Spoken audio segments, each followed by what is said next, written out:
Put your headphones on, speak into the mic so I can see if your little line bounces. The Human Torch was denied a bank loan. A joke that will never die. Welcome to Pixels and Puppets, the Operation Puppet podcast, the only podcast to combine the subjects of gaming, tech, media, and puppets for no easily explainable reason.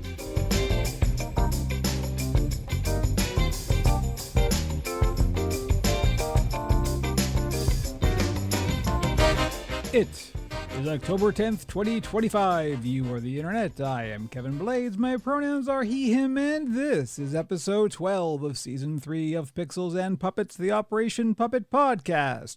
Joining me is my co-host. His pronouns are he, him. It's Andrew, a.k.a. Bat Phantom. You know what's fun about the human brain? No, I don't. It's the pattern. It's when you let it put things in certain pathways, and you have to fight like hell to get them off those pathways that are the wrong. So, like names. You're talking about spiraling, basically. That's a little bit. I of- mean, you know, everybody's got their moments, but Right. like it's when you give somebody the wrong name, like your brain says that's Lisa, and you're like, no, that's Julie. Okay. Right. And your brain, every time you see them, you want to say, hi, Lisa. It's not Lisa, it's Julie. Fucking get your shit together. I just wanted to mention Julie. I like Julie. Shout out, Julie. One day. I actually did that recently. There's a musical artist that I've recently found that when I first read her name, that's actually a stage name, and it is like known to be a stage name. I thought it was Delia. Okay. So I thought it was Delia Bond, but it's actually Delilah. Oh, okay. Right. But just because of the font and the way it was written, and it was very small on my phone, obviously. Absolutely. That's perfectly reasonable. I read Delia, but Delilah she's a feminist, right? So Delilah makes a lot of sense contextually. And now that I realize that, but every time I'm like, oh, that's Delia, but no, Delilah. Say Delilah. Yeah. In my defense, it didn't make sense at first, and then I started parsing it out. And I'm like, oh wait, Julissa. What's that? So the Lee, Lee is the link. You want to try that again? Because Julissa. Like there's Julie. It's Julie for the record. Julissa, and that's why my brain wanted to call her Lisa for whatever reason. And anyways, I just wanted to say that again. Okay. Is there a conclusion? Is that it? That's it. That's all I got. Okay. Hi, everybody. We're in the same room. We are. Unlike last time. How you feeling? Better, much Good. better. Still, as I said, it's this seasonal thing. I don't get it. I don't get. It started a couple of years ago, and my body went, okay, no, this is a thing. So, as soon as September 21st hits, your ass is going to be sick. That's my birthday. You get. I've cursed you. My birth has cursed you. I mean, your birth is also the birth of the season, so true. That's more or less a coincidence. It's causation. No, correlation, not causation. I am the spirit of autumn. Yeah. That is. I love autumn. I miss autumn. conclusion. Remember autumn when there was that beautiful period of time when the weather would get cooler and you would maybe wear a light jacket? This is as somebody with an interest in haute couture, I lament the lack of autumn strictly because of this, because I like to wear blazers, as you know. The blazer season is extremely limited now. It's like a couple of weeks and that's it. That's all you got. Days. It's like it's either blazing hot, you're melting in the sun, or it's winter. But there's no blazer season. There's no just like you can just wear a suit jacket and be comfortable. That doesn't happen. In Toronto on Monday, it felt like 30 degrees Celsius. On Wednesday, I was biking home after work around 6 o'clock, and I wished I was wearing gloves because it was so cold. About the weather. We're old men complaining about this is legit. I think we can legitimately complain about that's that. true. It's fucked, and it's not but right. You know why? Because it's because of climate change. It's because of climate change. Hell Climate yes. change is real. Fuck you, capitalism. There we go. We've wrapped it around to our usual villain, capitalism. Yep. There we go. I saw one battle after another this week. I don't know if he's talking about a thing or if he actually watched battles. No, I try to throw the movie stuff into this chunk nowadays. Yeah, okay. It's Paul Thomas Anderson's new film starring Leo DiCaprio. Right. It is basically a panic attack of a movie. because it's that intense. sounds like I will hate that. Oh, it's good. It's so good, but it's very stressful because of the I nature. can't watch things that are stressful. It's literally too stressful. I totally get it, and I was very stressed out through most of the film because of the nature of it. I mean, Leo's character is basically working with the revolutionaries, and he's on the run, and then it jumps forward almost 20 years, and he's in hiding, and then he's on the run for the rest of the film, and his daughter's on the run, and they're being stalked by Sean Penn, who plays this psychotic and general. You just play anybody. If I was being stalked by Sean Penn, I'd be scared shitless. Oh my God, the character's amazing. It's funny how they're Sean Penn's frightening. They're both playing what feel like Jack Nicholson characters, but the two sides of the coin. It's so fun because they both love Jack Nicholson, and Sean has worked with Jack a lot more than Leo, I think, but he's playing a very Nicholson tuned crazy man, and Leo's just a burnout basically through this whole thing, but just trying to be a good dad and get through things, and in the middle of it you've got Benicio del Toro in one of the greatest supporting roles you said the right words right my God, he's so fucking good in this, and he's this ocean of calm in the middle of the chaos, in the middle of the movie, during an entire sequence where the military is basically doing an ice raid on this town, which is known to be a sanctuary city, and Leo's on the run because the whole thing is basically a feint to get him and his daughter, and Del Toro, it turns out, has been quietly hiding Latinos basically that were there, and he's so chill in it, and it's just amazing how centered he is, and he's supposed to show the other side of this revolutionary mindset, like. It's just what he does. It's not it's not about the revolution for him. It's about just helping these good people out. And anyway, it's a phenomenal film. It's just very stressful because that's just what it is. It's ratcheted up. You're supposed to feel the tension with it, and it's an incredible piece. What really blew my mind is that he shot it in VistaVision, which is a 70 millimeter, but VistaVision's a widescreen format. But this sounds like a 1970s. Absolutely, it is 100% a 70s thing. That guys like Anderson, obviously, who's a huge 70s guy, he presented the whole thing in full height IMAX. The entire movie was 1:4:1, like in the full height IMAX. I was not expecting the whole movie to be like that. And so he's basically shot it for two different formats, for this 70 millimeter widescreen and for the IMAX. And what was really frustrating is that because of the booking, they only had it in the proper IMAX for like 5 days, and then they bumped it for the fucking re-release of Avatar 2. Like, fuck you. And they ate shit for it. I mean, I was looking at the ticket sales, and they were dog shit because they were doing extremely well with this film, but because Disney's Disney, they muscled them and said, no, you got to show Avatar because you got all this other shit. You want to show the new Avatar for a month in December, and then you got to do this, and so they had to bump it. So there was only a limited window to actually watch it. I had to actually take a half day at work just to be able to go and see it in IMAX. Avatar is such a strange thing because like.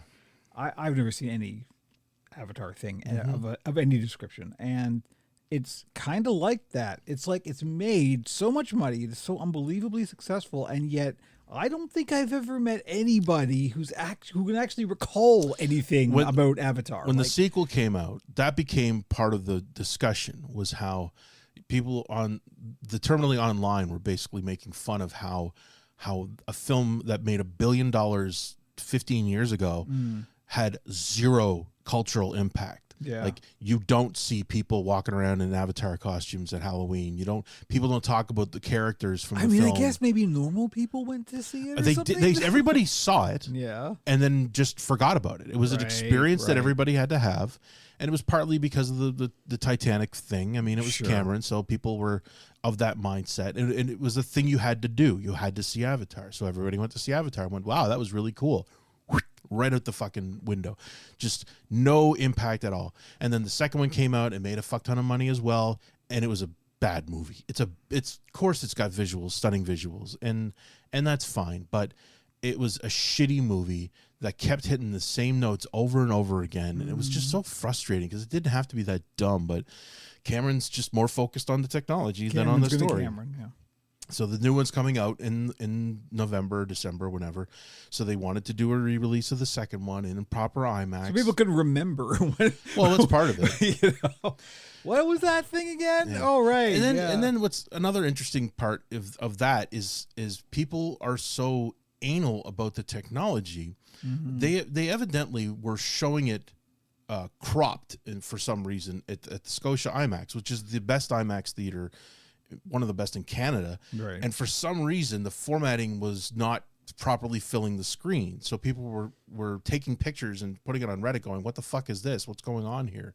So, you know, the Cineplex was saying, no, this is fine. I think it was something to do with the 3D presentation. I think for the 3D version, it was not filling the screen. They're still doing 3D. They were doing 3D and 2D for this re-release. Tron Ares, which opened yesterday, Don't even get me started. That's also doing 2D and 3D. I'm going to see it in 2D tomorrow because I already bought tickets, and I'm already going in with extremely low expectations because the reviews have been extremely negative. Not extremely negative, but mostly negative. A handful of 1 out of 5. I don't even care about the movie. That's fair. I get it. It is. Oh boy. I'm going to so much shit around. I'm enjoying the fact that it's got a 9 Inch Nails score. It's going to look pretty, and I'm just going to have to just accept the fact that it's dumber than a bag of hammers. So anyway, but that's basically movie time. This week, Del Toro's Frankenstein opens in limited release, so the light box is getting it before it's on Netflix in 2 weeks. Really? It's a Netflix release. It's Netflix paid for it, and they went, I guess we could do a theatrical release. It's like, bitch, it's fucking Del Toro's Frankenstein. This shit needs to be seen in a theater. I appreciate that you're Netflix, but let's just give it a shot in the theaters, please. But subscriber numbers, that's, they're gonna see it. They're gonna get their access to it. Number go up, man. Number go up. Netflix has settled into all right, we'll do a limited run in theaters for whatever. You know, they're doing it for this. They're doing it for Catherine Bigelow's nuclear war story that's coming. That's also getting a limited theatrical release, and you know, it's still nice to have people get together in a darkened room and focus on the fucking movie for 2 hours instead of watching it at home while they're on their phone. Anyway, I do actually have something to say about Del Toro's Frankenstein. Okay. Because I have feelings about this particular subject because, as you may know, it is a pet thing of mine. Mm-hmm. So, wow, I don't know how far we want to get. This is still the intro. Hi, everybody. We're still doing the intro. We haven't even got to coping mechanism yet. Yep. This is, okay, good. All right, it's going to be one of those, folks. Yep. Settle in, strap in, buckle up. Okay, we're going to light speed. Frankenstein. Here's the thing. When I was a kid, of course, a lover of monsters, as will surprise nobody. We can kind of broadly separate the monster thing into like Dracula and Frankenstein. Right? Let's just take those two as a dichotomy. Sure. Right? I mean, in their creation are very different as well. So, but like Dracula was always the sexy thing, right? That was always like, he's a suave, the vampire thing is a sexy thing. But the Frankenstein was always the monster, right? That was the thing. So I always way prefer, I was Camp Frankenstein all the way, right? Because the monster. I was never interested in the sexy vampire thing. This is what I liked about Nosferatu, because Nosferatu was fucking creepy. Yeah. That's what a vampire should be. Anyway. And then I read the books of both Frankenstein and Dracula. Mm-hmm. And the really amazing thing about them is the books are the polar opposite of that. Yeah. So Bram Stoker's Dracula, the actual character of Dracula in the book is barely in the book. He is much more presented like Sauron in Lord of the Rings. He is a presence, like just kind of haunting in the background. But you hardly ever actually interact with him or see him. He is far more menacing, and he is genuinely a monster in Bram Stoker's Dracula. As he should be. Like he's the idea of the monster instead of being described in detail. It's simply the threat, it was wild. I fell in love with the novel Dracula much more than I ever have any other than Nosferatu, any movie presentation of Dracula. Frankenstein was the polar opposite. Frankenstein's a fucking romance. Mm-hmm. Frankenstein is like soppy and sentimental. Now, I will defend Mary Shelley because there were themes in Frankenstein that I think that people have really misread about what she did. But like she was really deep and really thinking. She was on another level Yeah. in every way, shape, and form in that era. She was outside of the circle so far and coming up with these genius ideas that were, I can't imagine how they actually read the book back then and absorbed any of it. It was alien and insane and beautiful. She had to subtitle it The Modern Prometheus to kind of get the point, right? But even that wasn't really the point. And this was, if I was going to write a thesis on Frankenstein, this would be my thesis. It's like the sin of Victor Frankenstein is not that he made the monster. It's not that he played God. That's the thing that everybody always like lands on, is like, oh, he tried to create life, therefore he's trying to play God, therefore that's wrong. That's the modern Prometheus thing, right? But that's not the problem. Victor's motivations in making the creature are pure. He's a doctor. He's trying to cure disease. He's trying to come to the final conclusion that all doctors want, to cure everything, to cure death itself, right? But the problem, the sin of Victor Frankenstein is not that he made the creature, it's that when it wasn't perfect, he abandoned it. That is the problem. And when you actually read the book, that is very clearly what she says. And the monster then goes on the revenge, because it's about taking responsibility for your actions and facing the consequences. What a shocking moral story, right? That is so unbelievably relevant. Now, Del Toro's Frankenstein, I have read some reactions to it, and people are kind of losing their shit because it's not really scary. Right. It's kind of romantic. It's more of a think piece. And it's like, what, bitch, have you ever read the book? Because that's the book. Yeah. He made the book. He did the thing. Like, he literally made Mary Shelley's Frankenstein. A lot of people are going to think that this is a take on James Whale's Frankenstein. Yeah. And that's definitely not the case. James Whale really changed a lot, including the name of Victor. Victor became Henry for some reason. I don't know why. But Very, very, very different. I mean, you know, his version was also transformative, but... Oh, yeah. No, there's a whole, like, every kind of interpretation of Frankenstein is relevant and interesting and important. And this is one of the lasting legacies of Frankenstein, is that it can be read in so many different ways. But Mary Shelley's point was that it was the abandoning of the creature that was the problem. It wasn't the creation of the creature. And it's been a while, but I'm pretty sure Branag's Frankenstein also went that same direction. He did kind of. It was his Frankenstein was basically like, what the Frankenstein fuck, bro? was quite close to. It was fucking De Niro. It's crazy now to think about that. But he had Bobby De Niro playing Frankenstein's monster, which is incredible. And Jacob Elordi, I guess, is really great in this one too. I mean, but it's not his story. It's Oscar Isaac's Frankenstein, and which it should be. That it is. I mean, the book's called Frankenstein. Again, this is the old thing, right? No, it's not the name of the monster. Of course not. No, the book's called Frankenstein for Victor, because Victor is the main character, but it's Victor's problem that is the crux of the story of Frankenstein. But most of the negative reviews were based on people's expectations. Yeah, there was going to be a horror movie, Absolutely. and it was just like, but Frankenstein, when you read it, it's not a horror movie. You want a fucking Del Toro horror movie? It's called Crimson Peak. Look it up. It's fucking amazing. Did you see it? I haven't seen Crimson Peak, but every time I think of like Pan's Labyrinth, that for me is the like, oh fuck, that's the thing. Again, right? That's on another level. But Crimson Peak is a horror film, and it's fantastic. And you know, that's another one I would love to see in IMAX again. Yeah, because that's the scale of once they get to the actual Crimson Peak, the house, it just fills that screen, and it's just absolutely chilling.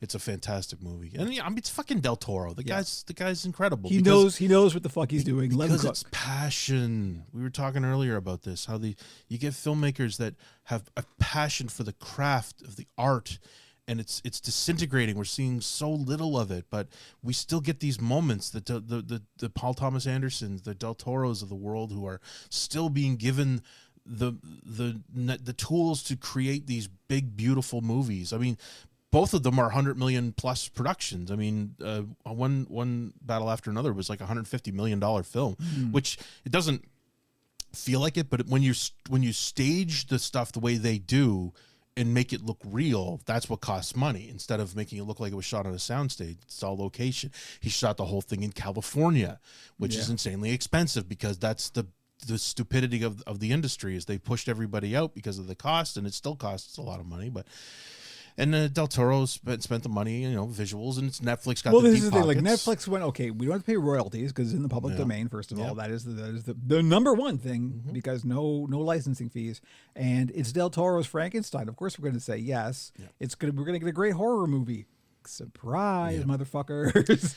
and the whole point of the only good thing coming out of the current corporate ownership of all of these endeavors is that occasionally they have the vision to give filmmakers the money they need to bring their vision to life. I haven't even watched Killers of the Flower Moon, which is Scorsese's Apple TV film that he did, which, again, extremely good reviews, and a very expensive production.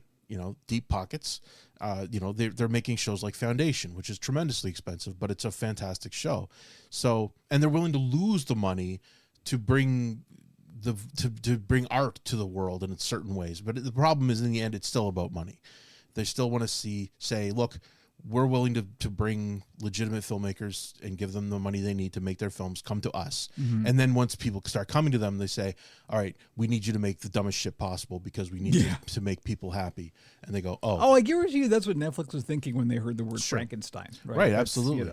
And a lot of it is, it comes back to the old one for them, one for me idea. That I'm guessing they're hoping that he's going to deliver another Shape of Water or something more 4-quadrant. And I don't know what his next project is, but I mean, he did Cabinet of Curiosities for Netflix as well. I think his next thing is going to be a Lovecraft, like a whatchamacallit, I don't know. I mean, I would die if he got to do Mountains of Madness for real. I think that's it. He's danced. Obviously, they've released a lot of the stuff that he was already working on, because he was going to make that with Tom Cruise in the lead role. Which again, the guy goes 100% every time. I think he would have been amazing, but he kind of walked away from that almost 15, 20 years ago now. Right. It's just, it kept almost happening, and then the money guys would pull out. It's like, because it needs vision. It needs somebody that's willing to make a film for the ages, something that's going to stand up, and instead of pablum. And too much. There's too much pablum out there. I mean, Christ, I was just reading about Shane Black's new film, which is on Amazon right now. It's I think it's called Play Again or something. It's a Parker film, which is I don't know what that means. Parker is who's the writer? It's a pot boiler, basically. It's noir. Right, it's a noir series. Okay. Yeah. There was a Payback, the Mel Gibson film that came out, involves the character of Parker. The great Darwin Cook made an amazing comic book series with the character. Anyway, and Shane Black, love him as a filmmaker. He wrote Last Boy Scout and Kiss Kiss Bang Bang, some great noir stuff. It seemed like a great idea. And then the dumbass cast fucking Mark Wahlberg in the character of Parker. Like, Jesus fucking Christ. Smell the studio right What there. The fuck, man? And I was just reading Walter Chaw's review of it, and he just eviscerated it. And it's largely because of how horribly miscast Wahlberg is in this role. It needs somebody with some gravitas. I mean, Mel Gibson is not a great person, but he did a hell of a job playing him in Payback. Because it needs that steely gaze, that an actual personality, instead of this wet cardigan. Oh my God, Walter just fucking ripped him. He let the muse come to him when it came to creative ways of shitting on a film. It's a beautiful piece. I'd read from it, but we got to move on. So anyway, movies they're still good out there. Please go see one battle after another if you can. Go to a nice VIP screening. If you've got a 70mm presentation nearby, it's worth it. It's a long movie, but it doesn't feel like it because you're constantly stressed the fuck out because of what's happening on screen. But it's maybe you take your blood pressure, man. Oh my God, it's just so good. So anyway. On that note, yes. Wow, right. Welcome to the intro, everybody. Yeah. Woo, we're going. So I guess we'll move on quickly to coping mechanism. This is the section where we talk about what we have found in the past couple of weeks that has either distracted or inspired or otherwise made us feel good about things. I just wanted to start because one of the coping mechanisms that I used to have that I think I mentioned in my first chunk of this was Australian streamer who melts stuff. He gets old equipment and melts it down, and it's very ASMR and it's nice. And then on a recent episode, he was doing his thing and it was all going well, and he always puts up his Australian flag as part of it. Not always, but he'll often take a moment to put up his Australian flag because he's a proud Australian. And then in this episode, he puts up the Australian flag and then it stops halfway, and I went, oh God, who ding, oh, ding, no. ding. Oh no. Oh no, did he? Oh no. And so didn't put anything up on screen. Didn't make a comment. He doesn't talk in his videos. All right. But he took a moment to do a half-mast flag in the aftermath of the Charlie Kirk shooting. Oh. And I went, oh no. Oh no. And so this is a guy who he's clearly a recovering edgelord. He's got Scarface shit everywhere, and and it's fine. You know, I can understand it. He's got a lot of tattoos. Christ knows what those tattoos are now, but look more closely. Like he's a middle-aged or edgelord kind of a thing, and it's fine. He doesn't talk, so he's not sharing his opinions normally. But I went, oh fuck, and I went to the comments section, and somebody said, oh, thank you, sir, so much for showing respect to Charlie Kirk by putting the flag half-mast. You know, I'm from Sweden, and I love that you're giving him respect. And he liked the comment. And I just went, oh, that's it. Okay. Yep. Bye. That's happened to me a couple times with some stuff. So yeah, I get it. This is one of the things I was talking about. We went out to see Kingfish last week. FYI, speaking of coping mechanism, great show. Of course, the mighty Kingfish, blues now young legend, but still, he actually found another blues musician.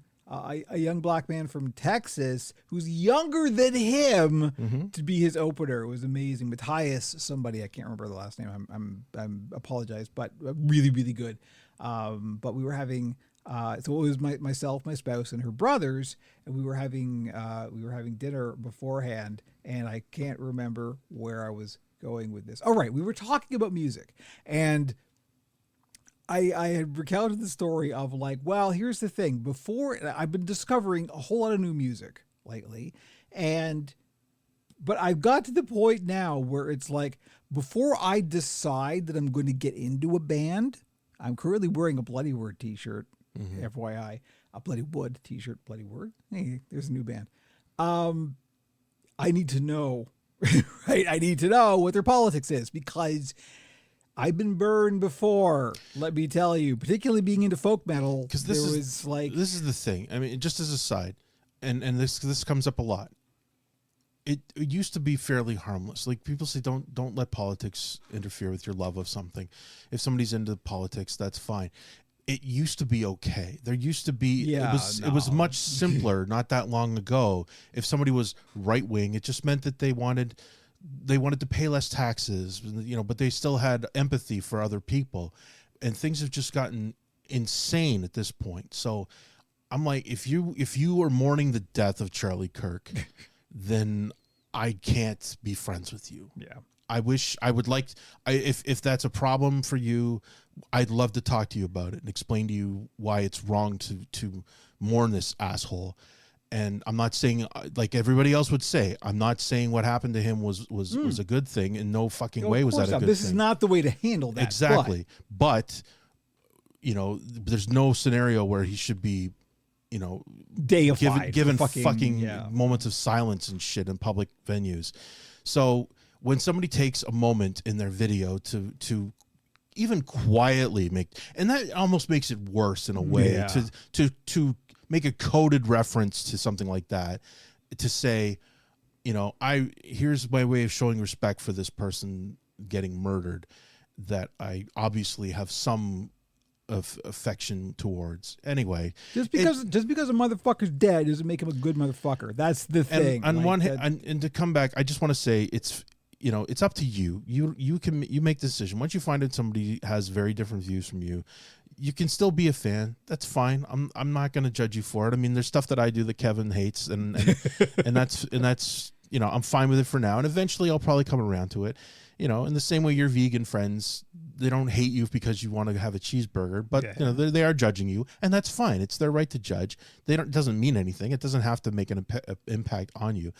Anyway, I'm sorry. You were saying everybody has to figure out where their lines are. So right? you were talking about your music with these people. So I was this reminded me of a conversation I was having with Margaret's brothers about how now, before I will engage with the band, I need to know their politics beforehand. And you know what? That's actually served me really well, because I've discovered such amazing bands that have been so unbelievably inspiring to me because they share my values, right? And as you said, the folk metal scene was a fucking series of landmines. It really is. I mean, in retrospect, I should have realized. Even so, it's so frustrating when it's a music style you really like, and it just so happens to be in a Venn diagram with a bunch of to be fair, assholes. There's also a whole subset of that is anti-fascist. Like there is a polar opposite. But the thing is, you got to know going in. Exactly. You got to be aware that you don't want to be supporting the wrong.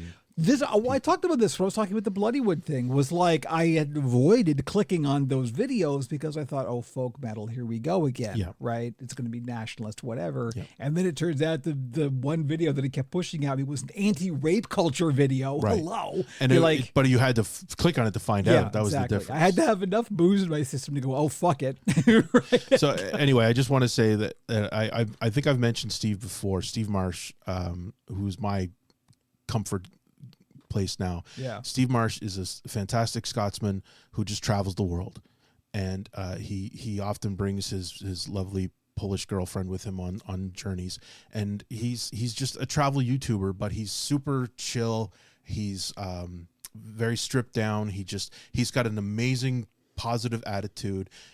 He'll still be clear when bad things are happening. Yeah. His last video, he was trying to do a travel challenge where you basically just he flies to Brussels and he's supposed to pick the cheapest next flight and go and see how far he can go in a couple of days. And it immediately fell apart because he got to Brussels and the site would say this flight's 29 pounds, and he'd click on it and say it's 110 pounds. And every single flight was bullshit basically every time he tried to book it. So in the end, he just went, screw it. And then he just wandered around a nearby city and went, this place is amazing. And this is what he's doing is he's going to these places and he's trying to get away from the beaten path. Have you linked to this? No, I'll throw a link. Do throw a link in the show notes, yeah. Because and so it's because this is a good thing, Andrew. He's he is such a great person. He's so positive, and he's a good person to have in your life just because of the positivity. He's just a really great guy, and it's worth viewing his videos. He's very regular. He does a new video every Saturday. And, on one hand, you got to be jealous. I mean, this guy this is his job now, is he just travels around and he keeps it on the cheap, and he's very open about everything that he's spending on it. And he's not doing the high end stuff. He's doing stuff that pretty much anybody should be able to pull off as long as you've got a few days. And, in Europe, it's a very different world. I mean, you can get on a plane and there's public transit in Europe. You can be in a totally different world in 3 hours, and it's worth realizing that there is a more to see. And he's been to Canada recently. He's from Scotland. He wanted to see what New Glasgow was like. So he came to Canada and went to New Glasgow in Nova Scotia because he thought that would be hilarious, and he did, and he had a great time. He thought it was beautiful because he's a positive fucking person, and that's the kind of thing everybody needs. Gave him a grand time. Oh, it was delightful, but it's a little frustrating because he doesn't he almost does no work in advance. He just kind of wants to be surprised, which is a little frustrating. Good. Wow, bro, that's good. That's good. It is good, but it's also like, do a little research, Chief. Oh yeah. So anyway, I'll throw it in the notes here, but please do. Okay, so now yours. Speaking of, I don't know. I had a segue, then it was gone. Yeah, I do that. Speaking of people in the UK, I don't know. So what is the video? Him. Let me preface this by saying, y'all know I'm into history stuff. I'm not going to go on a rant about how history is important. Here's a really good example of why history is important. One of the history YouTubers I have recently discovered, and this is not going to be any... I've recently discovered a number of history YouTubers, but because of my contrarian nature, I will reject anything that the algorithm throws at me. So I've missed some very good and very popular things. Yes, the hatred of the algorithm. The algorithm giveth and the algorithm taketh away, but it's okay to occasionally click on something. We will be talking about Dr. Eleanor Yanaga on a future podcast. As a side note, real quick, you can click on things, and don't forget, in YouTube there is a history function, and you can delete videos from your history. Yes, and then that way you don't have your shit getting in a very wrong direction. Speaking of a side tangent, you know what I fucking hate about the history thing? It marks everything you've even hovered over. Yes, because the preview. Fuck that I hate that shit. I hate that so much. There's some videos that I have never even been interested in watching. You hovered. I just happened to, the mouse happened to stop there, and I looked away from the screen because I was doing something else. I looked back, and then but you know why they do history. It? Because it counts as a play. Yeah, exactly. And that's all they want. So yeah, they lie. Anyway, fuck that. So I can't even remember how I got on this track, but there is a history YouTuber named Jay Draper, and I believe her pronouns are she, her. I could not find any confirmation of this, so I'm going to use she, her, and if it's wrong, I will correct.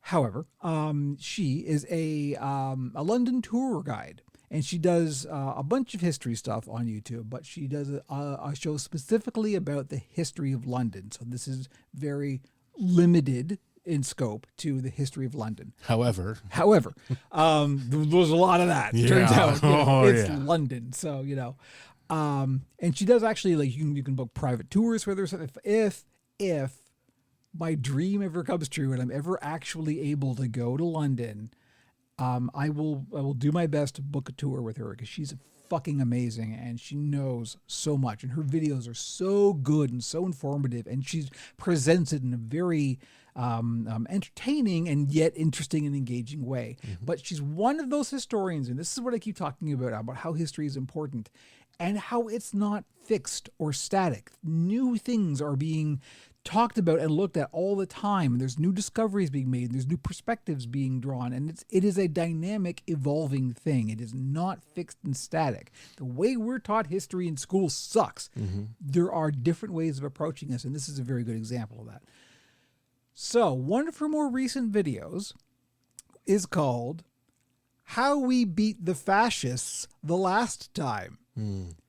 Now, if you are a man of a certain age, as both of us around this table are, you will immediately think of one thing. I'll bet you I know what you're thinking of.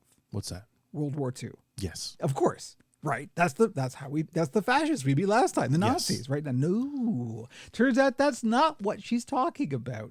Much more recent history, in fact, history that happened as and I believe you, were both not only around, but cognizant and aware of things. Thatcher? Kind of, yeah. The 1970s, the skinhead marches and the rise of the BNP in London. Yeah. And Rock Against Racism and The Clash and all of that stuff. That's what this is about, and about how that movement was defeated at the polls and brought to heel, and now they're basically null and void. Mm-hmm. And it's filled with like practical advice about what to do when fascists come to your town. Mm. And it's brilliant. It's really, really well done, and it was so unbelievably like helpful and practical. This is the other side of it. It was like her agenda with this video is to say, okay, let's say you got some fascists around. What do you do? How do you deal with that? Here's how. Here's how we did it last time. And she's even got interviews with people who were actually there and organizing it and dealing with it. Like, this is the brilliant thing about dealing with history that is so recent. There are still people around who did it, who were there. Mm-hmm. So, like, she could do that. It was fantastic. It's one of the most inspiring and uplifting and important for our moment right now that we're going through that I've ever seen. It is fantastic. I urge you to go watch How We Beat the Fascists Last Time. Now, this is my addition to it, but The problem is the correlation is not one for one. And this is the problem with people who talk about history as in like, oh, well, everything goes in cycles, right? And so we can model what's happening now on what happened before. Kinda. Because it does go in cycles and then things do repeat, but it's never one-to-one. It's never exactly the same. Things have to adapt to the new visual. We can use the lessons of what happened before in the previous cycle, but things keep, this is how evolution works. Things change, right? So we have to deal with our present reality as it is and assess it as it is and not just repeat the tactics of the past, because it's not going to work now. This is the thing. It's like the Borg. They've adapted, right? So the problem is the fascists tried last at that point and lost. That is the point. Well, they've won. This is the thing. Right now, we're at the position where they won. I mean, in the States, at least, they won. Yeah. So they didn't win, but they got. They're in charge of the entire government. I don't know how much more win you can get than that, right? But the really interesting thing to me was a lot of the stuff that not just her, but the people who were there literally organizing the anti-fascist movement were talking about the techniques that they were like, this very specific techniques they were talking about using are exactly the things that the people currently in like Chicago are doing to deal with ICE raids. And it fucking works. This is the thing. So it is a very, very good and valuable and empowering lesson to learn these things. So yeah, please do go and watch Jay Draper's How We Beat the Fascists Last Time. And then all of her other stuff, because she's got stuff on the history of like the suffragettes, and there's just public executions. Was that really a thing? And why was it a thing? And there's just a whole bunch of stuff. Yeah, you got to understand that a lot of the shit we were taught growing up was bullshit. Oh, yeah. No, his history is, on one hand, history is written by the winners, but there are alternate takes on what's out there. It's not just that. It's so many of the historians that are around now. This is the thing that people don't kind of realize is that like it is a dynamic science and it does evolve and change and attitudes change. And the current sort of crop of historians are not the old order stodgy kind of, there are young, interesting, dynamic, like people are researching like queer history. People are researching like stuff that you would that would have been at least exactly snuffed out back then. Nobody wanted to propagate it. Exactly. And that's one of the worst things that's happening in the States is their attempt to change the education system to preach American exceptionalism and basically stop talking about the civil rights movement and stop talking about all of that stuff. This is and why only focus on the good parts of America. Well, yeah, that's exactly it. And this is why historians are important because like they are the ones who are in charge of cutting through that bullshit. And that's currently happening. That has happened before. It's going to happen again. And we need to understand the context of all this stuff. And it's learning history that will do it to you. And nothing has comforted me more than learning about this history, particularly extremely recent history. I was a kid when this was happening. Like it's that recent. So, and I mean, I think people have to kind of take back the term woke. There was a reason. There was a reason why that people said stay woke. Like wake the fuck up is what it really was about.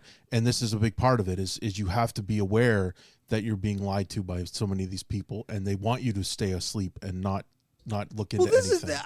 It's the point of absurdity was passed so long ago that it's not even worth talking about, but it's like the fact that they've now claimed that like, the girlfriend of the person who founded Antifa. What the fuck is that? And that's just what a narrative. Even is that? That's a narrative so that they can claim next week that good news everybody, we got him. We found the founder of Antifa. We killed Antifa. And now they can, and the only good thing that could come out of it is that if they use this as an excuse to say, now we can get out of Portland and all these other cities. We got them. We don't have to embarrass ourselves on an international scale. Like it would be amazing if they used that as an exit. For how disastrous this whole endeavor has been. I doubt that, but here's a very good example of how history is twisted by the people who won, quote unquote. For example, in Nazi Germany, right? They made a specter out of quote unquote the Jews. and that persists, right? Sure. In exactly the same way, the Republicans right now are making a specter out of Antifa, which, you know what? That's not a thing. Nope. There's no, I promise you, I do not go to the Antifa cafeteria on Taco Tuesday. Nope. That's not a thing that happens. So there is this, what Antifa literally means anti-fascist. Mm-hmm. If you're anti-fascist, then what are you? It's not hard. This is but they've made a creation. They've made this thing, and they've summoned it into being, and now anybody they dislike can be applied with that label and therefore prosecuted. That's all it is. And that's the nightmare right now, is that they've been laying the groundwork for this for a while now, and they're finally getting to the point where now that they've declared Antifa a terrorist organization, anybody who stands against the Trump administration is now considered Antifa. Yeah, exactly. And means we can now open fire. And the horrifying thought is that this could be what's going to happen next week on this No Kings rally that's going to happen on the 18th, is that they're going to use this as an excuse to just start mowing down crowds. I mean, I don't think it's going to get that bad, but I think they're trying to create a scenario where they can, and I don't think anybody's going to stand for it. So. Well, no, this is the point. It's like there is a point at which the people will react. Right. Like, we know this again from history. There is you can push the people only so far. Yeah. It turns out it's really fucking far. Yeah. It's far too far, but there is a point at which that will break. Like, even today, Fuckhead was talking about how Portland is literally on fire. You can't open a business. They just put plywood up because they can't open there's all people are doing right now is they're speculating on who's giving him this information. And there's a lot of thought that they are literally giving him AI generated video and saying, this is what's happening in Portland, Mr. President. And he's looking at this going, well, that's terrible. Like, this is incredible.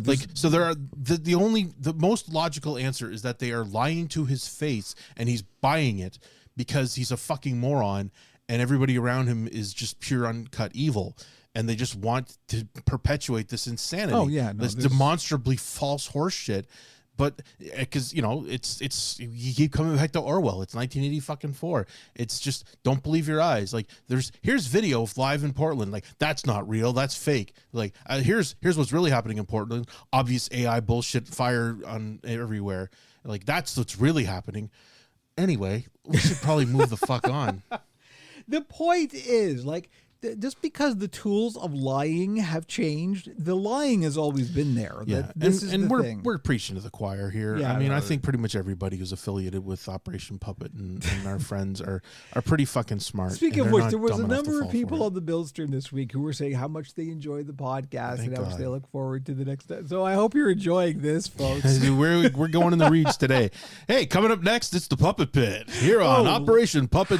How do I even transition? Anyway, the point is, this shit's happened before, and we beat it before. This is the whole point. This is the thing I'm trying to get at, is like, learn. Just pay attention. Pay attention and learn. Yep. The tools are all around you. You are here. It is now. That is all you fucking need. Yep. We will get to the end of this. It will be okay. And focus on the good. Exactly. So speaking of the good, hey, we found a transition. We're going to take a quick fake break, and we will be back with the Puppet Pit.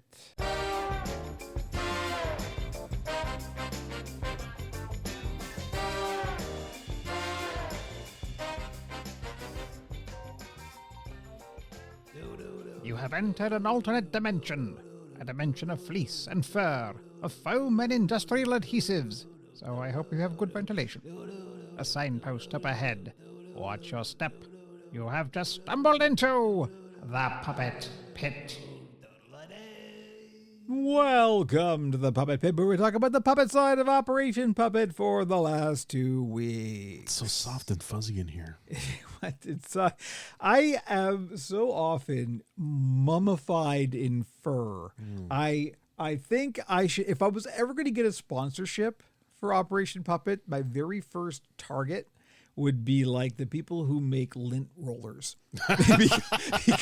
Because I go through so much. Man, those IKEA ones suck now, eh? I haven't even tried them. We get the sticky ones with the peel off the the IKEA ones have less and less actual content shrinkflation because they keep the price low, but they just give you less and less actual material. Shrinkflation. It's sad. Yeah, but no, I got there's so much fur. There's so much fur. Speaking of fur, so yes, we'll talk about the more recent builds on Operation Puppet. So I have been doing, despite the fact that it is in fact spooky season, the Halloween builds are done. The spider has gone. I think we mentioned this last time. Oh, you mentioned making it. I didn't know you sold it. Yeah, the spider is sold. Excellent. And currently is still here, but is in holding. It's for a repeat client. We'll talk about this in a second because the first. So I'm doing more commissions, and I probably will be doing for a few more weeks. More commissions, which is fantastic. It's a good Thank problem you to have. very much, everybody, for wanting the commissions. Because boy, oh boy, I really need it at the moment. But the first one was one that it's for a member of the Operation Puppet family. If you know them, they're on the Operation Puppet Discord. They were in the chat on the last build stream, and we've been talking about this for a while. And I had kind of like, okay, this is really neat and cool, and I want to do this, but it's going to require some prototyping. I'm going to have to set it aside for a while. They had no timeline or anything, so they were like, cool, let's just, when you're ready, let's do it. So I was ready, and I started, and I made, and it turned out pretty darn good, if I do say so myself. Nice. My very first Sloth. Oh, right, the Sloth. This is the Sloth, yes, for Puppet Chaos. Shout out Puppet Chaos. So thankfully I was able to reuse some patterns, but the head required its own brand new pattern. And sloths are weird, man. When you actually look at a sloth, wow. So thankfully I know a little bit about zoology, and I watch some zoological YouTubers, and man, sloths are just weird all around. Like everything about a sloth is weird. The big challenge for the sloth wasn't necessarily the face, but it was the hands. Yeah. Because if you've ever seen the end of a sloth's limb, we're talking about the three-toed sloth, named three-toed for a reason because of the three toes. But they have these three really long claws at the end of their feet, and that they're not actually fused, but they look like they are, like they can hold them together. So they basically form a single really big hook. Yeah. And that's what they use to hold on to the branches with and just kind of hang upside down. In fact, when a sloth dies, it will sometimes die just kind of like hanging onto the tree, and it will be there. Yeah, exactly. And you will see like sloth skeletons it's like, hey, it's Halloween. Come on. Yikes. So I had to kind of figure out, how am I going to do this? Because that's a whole other thing. Obviously, so this was going to be a live hands puppet.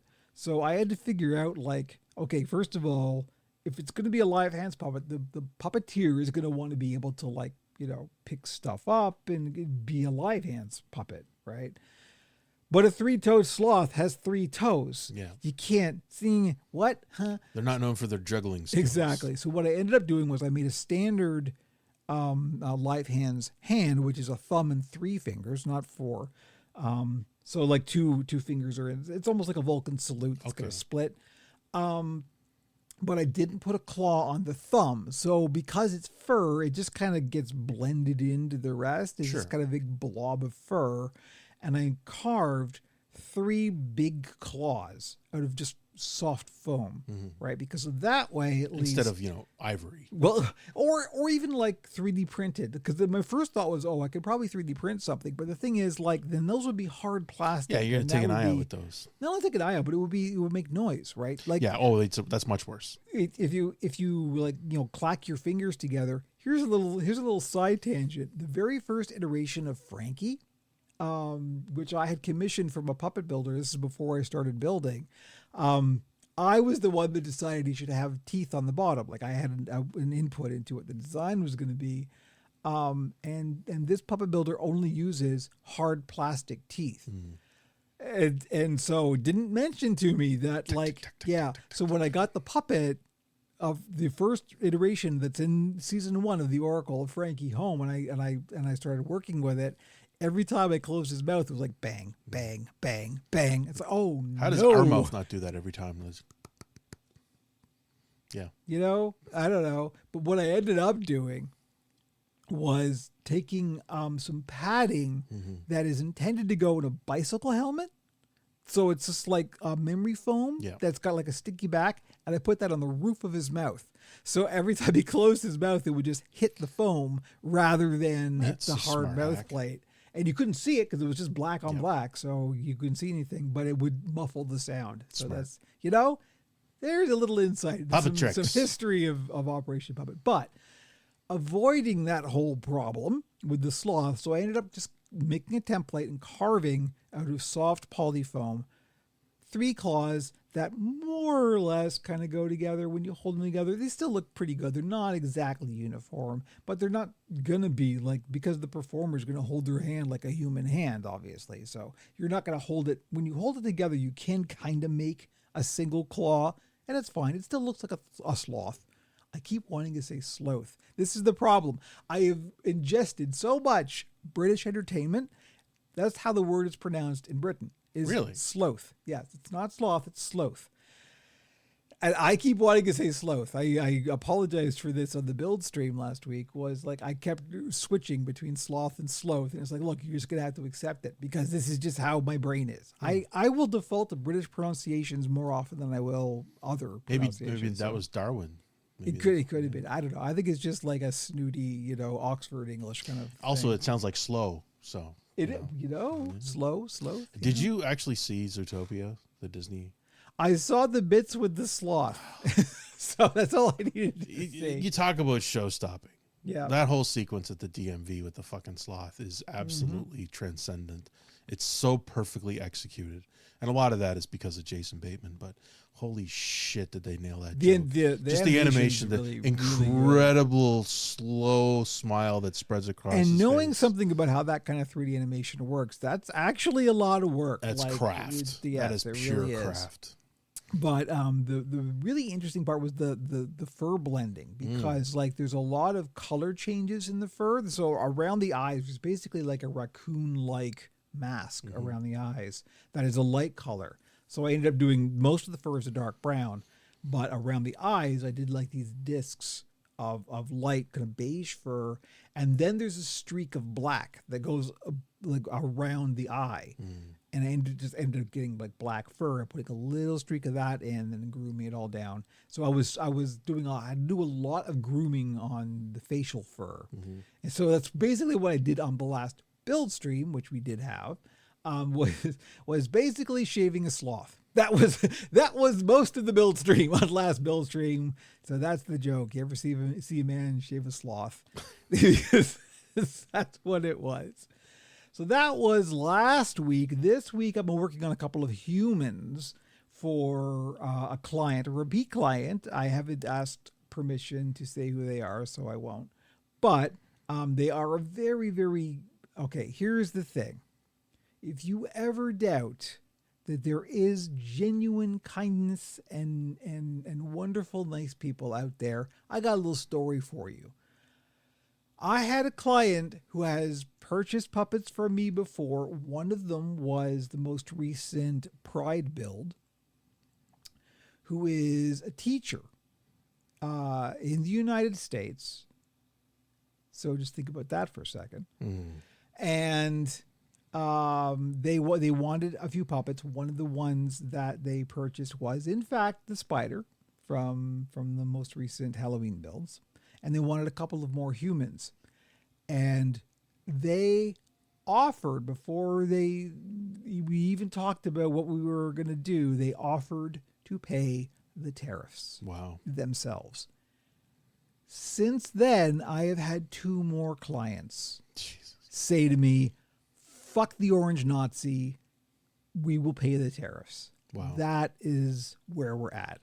So don't ever doubt that there are good people out there, because there sure fucking are, let me tell you. Just as a side note, there was a story that came out today from UPS that they basically had they're throwing away. Yeah, there's so much backlog. Packages. Yeah. Like they're so fucked that they're literally just throwing people's shit away rather than try to deliver it because they don't know how to deal with the tariff situation. Note to self: don't ship with UPS Holy anytime soon. fuck! I mean, so many people went, well, I guess I got to use UPS now. Yep. And then UPS went, we can't deal with this shit. We're literally just going to throw your package in the garbage. UPS ain't no. How the fuck do you come back from that? How do you come back from that? I mean, if you can't trust UPS, People have short memories. That's how you come back from that. holy shit. I mean, I guess obviously at this point they're praying that this story doesn't get any real propagation, but that shit should be shouted from the rooftops. Like when they just went, look, we just can't deal with, like, we don't know what to charge you because the government thinks we should charge you for this. So rather than figure that out, we're just going to throw your shit in the trash. Holy shit. Well, this was the whole thing with what I've been dealing with was like nobody was ready for this. No, right? God, Obviously, no. How could you be ready for this? No, So, and like, they were given no instructions. Yeah. It's just simply tariffs. I Okay. mean, Canada Post partnered with, I don't know, Zumo Some or American company. Zillow Yeah. or some kind of app thing. Speaking of Canada Post, FYI, this is related to what we're talking about. Still a puppet pit. So Canada Post is currently on strike. Mm-hmm. So my shipments are on hold at the moment. Now I do have an alternate shipper. They're called Chit Chats. His name's Jerry. He's a good dude. Well, it's kind of Willing like to travel around the world. it is actually kind of like that because Chit Chats basically uses whoever they can get. Oh my God. So yeah, so there are a myriad reports of the reliability of Chit Chats. Okay, I just had a vision of old Gil. I'll get you the package, no problem. Just tell me where. Geez, I can't go to that state. Oh, I'm banned from there. I need the money. Geez, Gil's gonna get busted again. I can't get caught. It's kind of like that. Fuck. So where we're at is I am currently selling, but like if somebody needs it now, we'll try it. We'll go with Chit Chats. Or FedEx. We can do it. Well, no, because that's like this. Believe me, nothing else. Everything else is so expensive that it's just like no. I mean, hell, if they're willing to pay the tariff, they should be willing to pay for FedEx. But I get it. You know, there are limits. Yeah. Woof. So yeah, that's kind of where we are. But thankfully, there has been a little movement on the Canada Post thing. Yeah. They're going to move to. So they're on strike. They're going to move to rotating strikes. So something's going to be moving. I'm still going to hold off. Now I have a few shipments waiting to go out. Who aren't timed. The Sloth is one of them. The Spider is another. They're not time dependent. So the clients are going. You know, let's just wait. The last Canada Post strike lasted 4 weeks, which means that even if this lasted that long, it will still be like before Halloween that these go out. So we're okay. Everything's fine. I can ship now if we need to, but it is probably better to wait until Canada Post comes back. They will come back. So if you're flying from Toronto to Kentucky in the next 2 weeks, give us a call and we'll hook you up. So yes, we are still open. It's not actually Kentucky. I just pulled that out of my ass. We are open for business. We're still going, but the two puppets I've been working on this week have been for the same client. A couple of humans, and here's the great part. They said like, well, I want a couple of humans, but I don't really have any other, preference. Just figure out what you want to build. Hit random on the character generator. Whatever and you send it on down. want. Let's just go because they're like, I trust your instincts. Let's just make something interesting. And I'm like, okay, great. That's exactly what I want to hear. So that's what I've been doing this week. The problem is, so I was starting to run low on foam, which, as you may surmise, is kind of important for puppet building. A little bit. So last week, I think probably on Friday, I ordered some more foam because thank you, Jimmy. Jimmy's yelling. By now, if you've been on the build streams, you've seen Jimmy has a cameo practically on every build stream now. Nice. So he's now going to cameo on the podcast. Anyway, I ordered some foam plate last week, and from a place that I've ordered from a number of times before. They're great. They always ship quickly. No problem. Shipped it out within a day or two. No problem. So and I checked first. They don't ship Canada Post. They ship Canpar, which is a whole different delivery system. No problem. And then, I don't know, Canpar, like took longer than usual, but they probably got a higher They're probably, volume. exactly. I'm sure they're choking on. But then there was like, when I looked in the shipping thing, and it was supposed to arrive like Tuesday, and it didn't show up. And then I saw in the evening, it was marked as like, accident sorted to wrong driver or something like that. They tried to deliver it to someplace in Etobicoke, which is like, for those who don't know, practically a whole city away from where I am. So, it ain't close. Yeah. So they messed up basically. And I eventually got through the chat bot into what I think might have been a real person. They verified my address. It was so anyway. I had the majority of Tuesday and half of Wednesday where I just literally couldn't work because there was no foam. I was completely out. You were foamless. I was indeed foamless. So there was literally nothing I could do. I'd already made all of the fabric stuff I needed to make, and I needed the foam. So and what else happened that day? What else happened that day? Steam went down. Oh, that's right. Yeah, no, that's right. So I'm like, well, fuck it. I've got a day I can play some video games. No, that's not gonna happen, Chief. Jesus Christ. It was only down for like 10 minutes. Why don't you read a book? What am I supposed to do over here? Read a copy of my Bram Stoker's Dracula up in here? So, that's what we call a callback, folks. Yep. He wrapped that up pretty good. Anyway, so the whole point is, today I got to the point that I should have been at yesterday. Right. Everything got pushed today. So I'm going to be going till Tuesday because it is, in fact, Thanksgiving weekend here in Canada. So Monday is a holiday. I will be finishing these off on Tuesday, which has been unfortunate because I had hoped to finish them today, but that happened. However, that does mean there was a build stream. What the hell did I do on the build stream? I don't even remember. Oh, that's right. I shot a tutorial video. There you go. Yeah. That was the threat. That was always the threat. I'll do a fucking tutorial if you make me. I'm going to do this build stream and I'm going to do a tutorial. Thankfully, I had enough foam that I had already built the hand insert. So one of the things, the tutorial video that I shot was about how to take a fabric skin that you've already made for it. So this is a long running puppet builders nemesis are hands. Puppet builders universally hate building hands. And most of them look like ass. They are not easy. They are a pain in the ass to make. Everybody hates them. I totally admit when I look at other people's work, especially in something like a casual little comedy bit, and they go, oh, look, I got a puppet.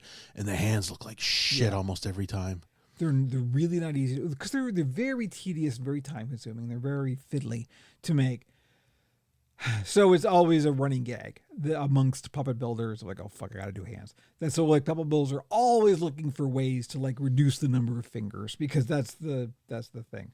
There's more than one reason why a lot of my standard shop builds only have 3 fingers. Mm-hmm. It's not just a design choice, although it is largely a design choice. I just think it looks cool. Yeah, but it also Simpsons did it. Yeah, exactly. Well, no. This is even more. This is like Vulcan salute style. This is like ever look at the Oracle or Frankie? It's but I was drawing monsters like that since I was a kid. Like this, I just like how it looks because it looks weird and alien, and yet would still be a functioning hand. Exactly. Right? That's the thing.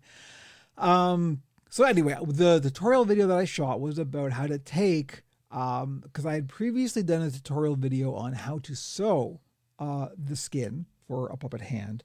Now I did the tutorial video about how to take a hand insert, which is the foam and wire armature for making the fingers be able to bend, how to take that and then stuff that into the skin because that's not easy. And a lot of puppet builders, including myself, run into that as one of their first real stumbling blocks. And I remember when I was first starting out and I was taking like a standard pattern that I had bought from a established puppet building place, and I made the hand pattern that I got, and I tried to stuff the hand insert into the fabric, and it's like, I can't do this. There's no way. This hole is just not big enough.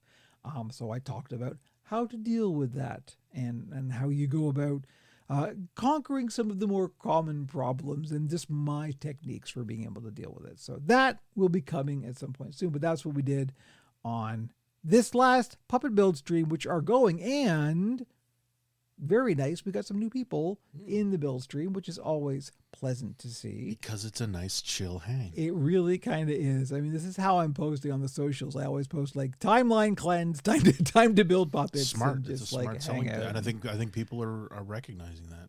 So yeah, it's very nice. And as you know what, it's always the fucking Fediverse, man. They come out like own Good. cast is always the most number of people. I think your last one, even on YouTube, it had 24 views or 74 views or something. It was Something like that. more, Yeah, no, more than I expected. They're pretty good. Yeah. They're well attended and appreciated, and I really like it. And it's just nice. We see the same people like every week after week, and it's like I get to say hi, and it's really nice. It's so great. Like Edie's Keep, shout out Indy.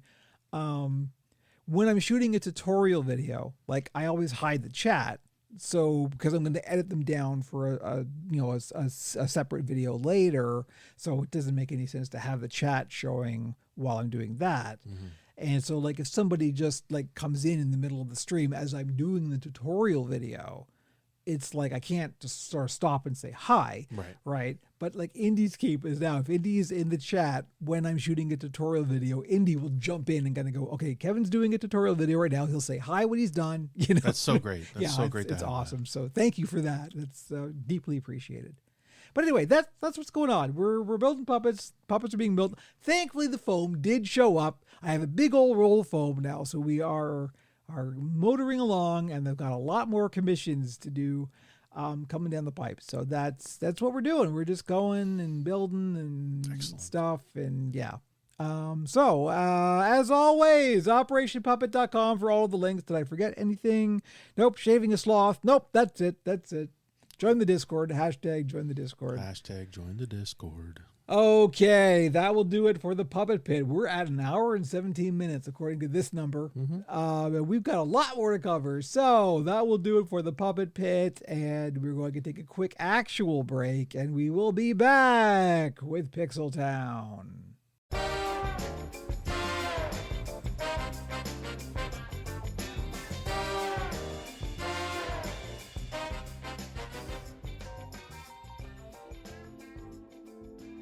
The sky above the port was the color of a YouTube video locked behind 17 unskippable ads. Around the rainy streets, people dodged out-of-control robo-taxis and shot down delivery drones carrying $50 burgers. Here we fight the corporate ecologies and get excited about avoiding our phones. Welcome to the mean streets of Pixel Town.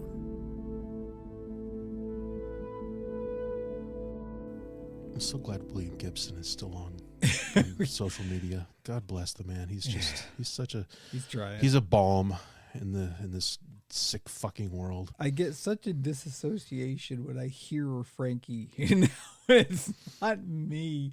It's okay. It's so good. Yep.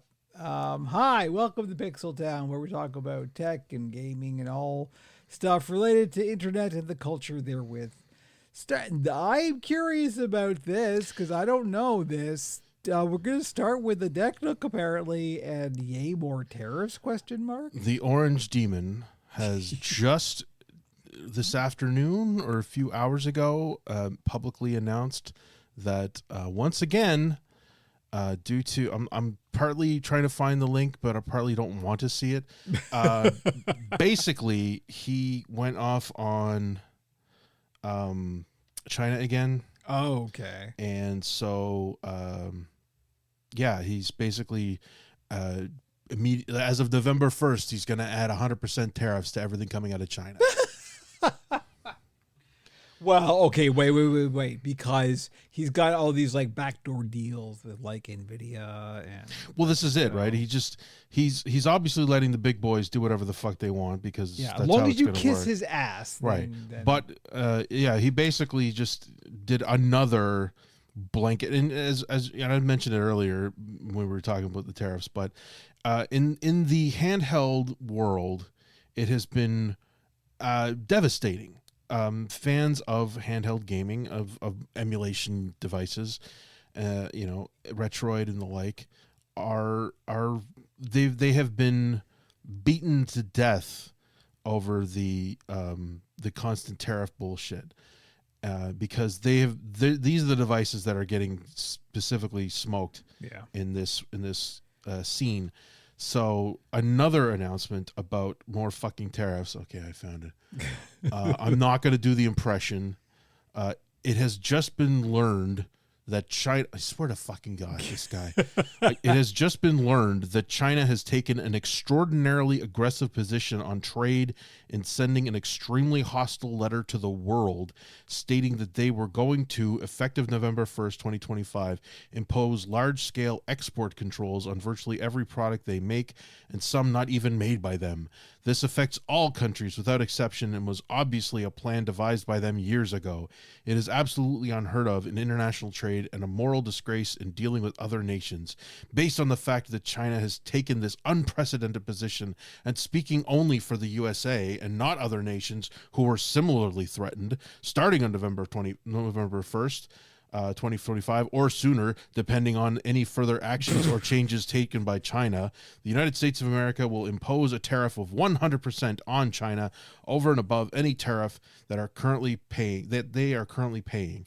Also, November 1st, we will impose export controls on any and all critical software. It is impossible to believe that China would have taken such an action, but they have, and the rest is history. Thank you for your attention to this matter. So, once again, a last-minute fucking... What's the top response into this? Release the Epstein files. Top comment on this fucking post. Because this is all this is. Anyway. But yeah, they're fucking over... That's just a fucking giant word salad of like meaningless garbage. But it's making it incredibly difficult for people to just import their fucking hardware. You know what? Now. Maybe we shouldn't be able to like have legislation that happens just because a guy feels a way. Right. Like, so, maybe that's the bad idea. And it was never supposed to be like this. I mean, there were so many checks and balances were in place to stop an executive order about fucking tariffs because it's supposed to be done in a controlled fashion. Why did we decide that like an executive order was a law? Suddenly, it just comes back to how the Republicans just want to just fillet him constantly because they live in abject terror of this psychopath. So again, if you were hoping to import, and again, I don't know how this affects Canada. This is the stupid thing. Like if you're ordering from China and it's coming into Canada directly, it might not. This is we don't know because like it's not simple. That's the problem, God, right? no. Like because he treats it like it's a very simple A to B, and there's so many elements to it. The routes that things take are very complex for a lot of reasons, and so it's not necessarily it gets shipped from China to Canada. It might get shipped from China to, California and then make its way to Canada. But a lot of this stuff is shipped directly from China. Yeah. So theoretically, we shouldn't be paying for these so-called tariffs for these devices, and they should be cheaper for us in Canada if we want to do that. Now, in terms of the size of the market, of course, the American market is 10 times bigger than ours, which is fine. Anyway, bottom line is, if you are an aficionado of handheld gaming and you are looking at purchasing a piece of hardware, for the love of Christ, get it now, because God only knows where these things are going in the next couple of weeks. And this, in some cases, this is a good thing. And unfortunately, this ties into the release of the Odin 3, which is coming like the 18th, I think. The AYN Thor, which is their Nintendo DS styled 2-screen emulation device, is coming out soon. These are supposed to ship before sometime in the next week, basically. So these guys are just like, I don't know what the fuck I'm doing. And as I said earlier, get them out now. If it's coming on UPS, UPS doesn't want to deal with this shit, and a lot of this stuff is just going to disappear. And they're going to go, sorry, we tried to contact you and you didn't answer, so we destroyed it. Like, you didn't try to contact me. Yeah, we did. Here's the record. Now fuck off and die. And deal with the guy who shipped it, and they just, everything's so fucked. Oh my God! At the very least, my learned counsel is to just pause, just batten down. You're not going to get the new hardware. Just find some hatches and batten them down. Just deal with what you can get domestically for now. Strap in. Accept that you're not going to be buying any hardware anytime soon, because Christ knows, or you're just going to pay more for it. And this is the main. And we don't know if the recent increase of price of the gaming hardware is because of tariffs, or they're simply using the tariffs as an excuse to raise the price. I'm guessing column A, column B. So yeah, I mean, and it's been proven time and again that shithead has no idea how tariffs are actually paid. You know, he just lives in this world where he literally mentioned, like, somebody said, "Oh, we're missing billions of dollars," and I said, "Did you check the tariff shelf?" And they came back an hour later and said, "Sir, they were there. We found billions of dollars on the tariff shelf." What the fuck are you talking about? Do you have any idea how stupid you all sound? You sound like morons, and you're talking to people like they're morons, and there are morons who will believe what you're saying because, fuck, there's just no way to deal with this shit properly. I mean, you know, you talk about this lovely historian on YouTube. How do you translate that into this horse shit that these people are pumping out?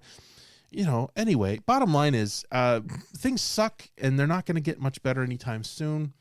And as far as the Decknook goes, yeah, if you were on the fence but you need something, yeah, get it today. Order it now. This is going up on Saturday. Just fucking order it and get it shipped as quickly as possible, and hopefully you'll miss all the bullshit. But know that there's a chance that it's going to get eaten by fucking UPS or whoever when it tries to get into the country. If you're in Canada or the rest of the world, you're going to have a better time than our American listeners are having. Yep. And it's so frustrating because, as we said last week, there's just this explosion of hardware that's coming for handheld gaming. There's so many amazing options that are coming out, and so many of them are already ludicrously expensive. I was watching Retro Game Core's review today of the GPD Win 5, which is $2,000 American fucking dollars. Yikes. Obviously this is Halo shit. It's literally Halo shit. It's the Halo Strix is the architecture. But obviously if you got $2,000, you're not going to care if it's another $500. Yeah. So, you know, but yeah, the hardware's going up, and things are bad. Can I use that as a segue? Well, let me yeah, I mean, all right, let's just keep it in order. We'll jump around today, which is nice. I did reorder fresh. some things because did you? Yeah, let me reconnect because it's gonna flow. It's gonna flow a little bit better. For some reason, every time I have the cloud here, it'll sometimes reload and sometimes it doesn't. I know. Anyway, go ahead. I reordered the VR stuff that really. Oh, okay. Yeah. Anyway, look, because this is just wow. It's the thing. We're gonna have to unfortunately talk about Blue Sky. Mm-hmm. Hoy, so some stuff happened this week. Blue Sky CEO Jay did some posting. Now, this is not new. This is the thing that I don't think some people realize is, like, there's a history of this with her and the people that she works with. They're pretty much your standard VC, Silicon Valley, crypto bro, anti-trans, like they're them. They're Elon Light, basically all of them. They wanted Blue Sky to be something that Blue Sky didn't end up being. This is the cultural dichotomy that's currently happening. And that's not the first time that's happened either, where something was envisioned as a platform that the people moved into another direction. To quote aforementioned William Gibson, the street finds its own uses for things, right? So that's kind of what happened to Blue Sky. There was a really great summary I saw on Blue Sky of somebody who said, like, you know, a bunch of crypto bros got together and tried to create like a libertarian utopia for their crypto bro friends, and then all these trans people showed up. And which is kind of what happened with Blue Sky.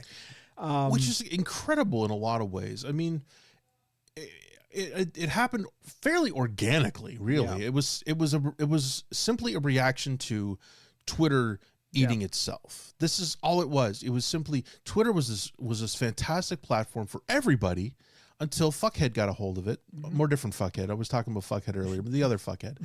Once Fuckhead got a hold of it and destroyed it, utterly fucking destroyed it.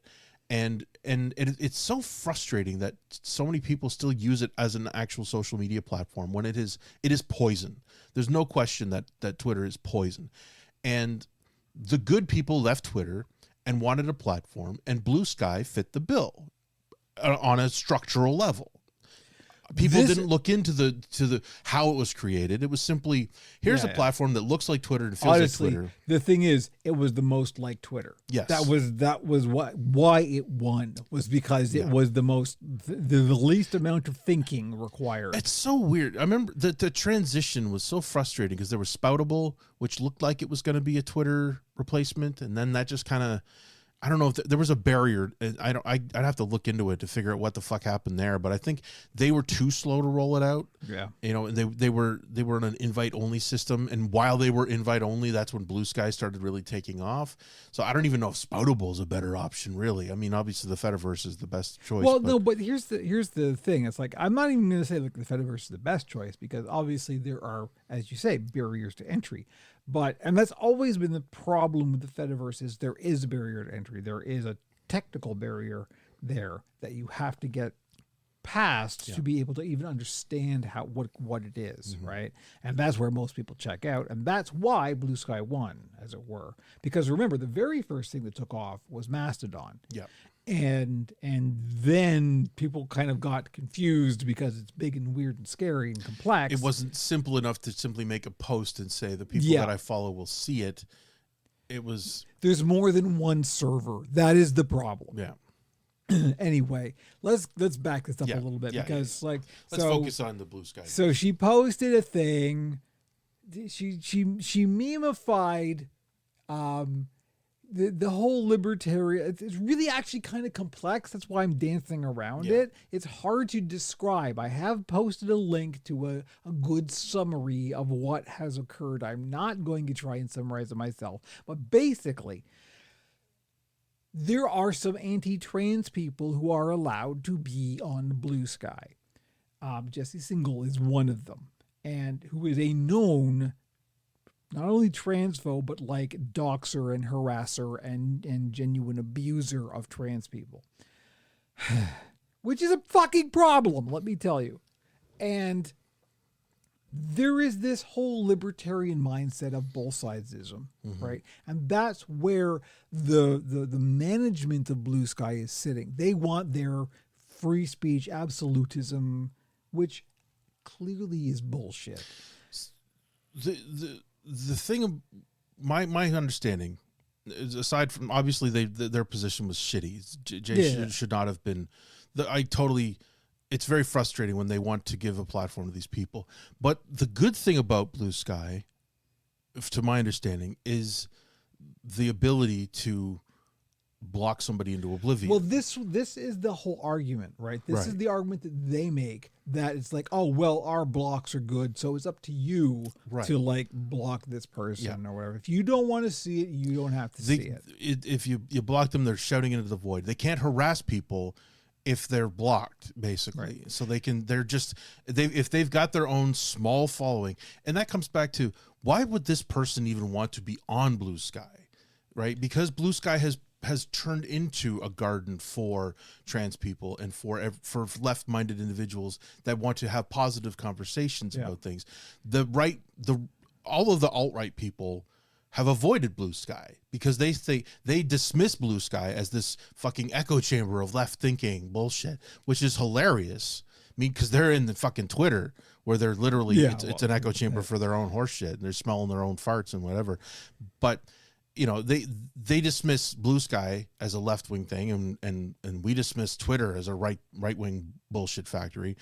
And I mean, on some level, that's fine. You know, I as I said, I used to say about Twitter is that I had a nice curated list. I had people that I followed that I liked, and I was never suggested to follow these other people. I only ever saw posts from people that I followed and that I liked. I didn't even view their likes of other things. Occasionally you could see what they liked, and if it was, you know, it would introduce you to other things, because that was the whole point, is if somebody I follow likes a post, it's probably worth seeing.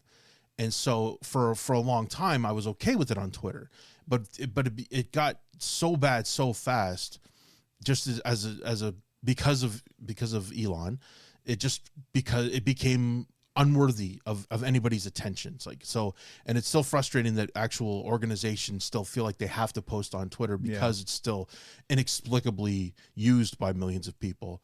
And Blue Sky it's one of those, like, we do it because everybody else does it. We have to, if we want to get propagated. And this comes back to the problem with Mastodon, where, you know, people dismiss Mastodon as it's a great place to make a post, a passionate post that just gets lost in the void, because it's a matter of people have to already follow you to find it.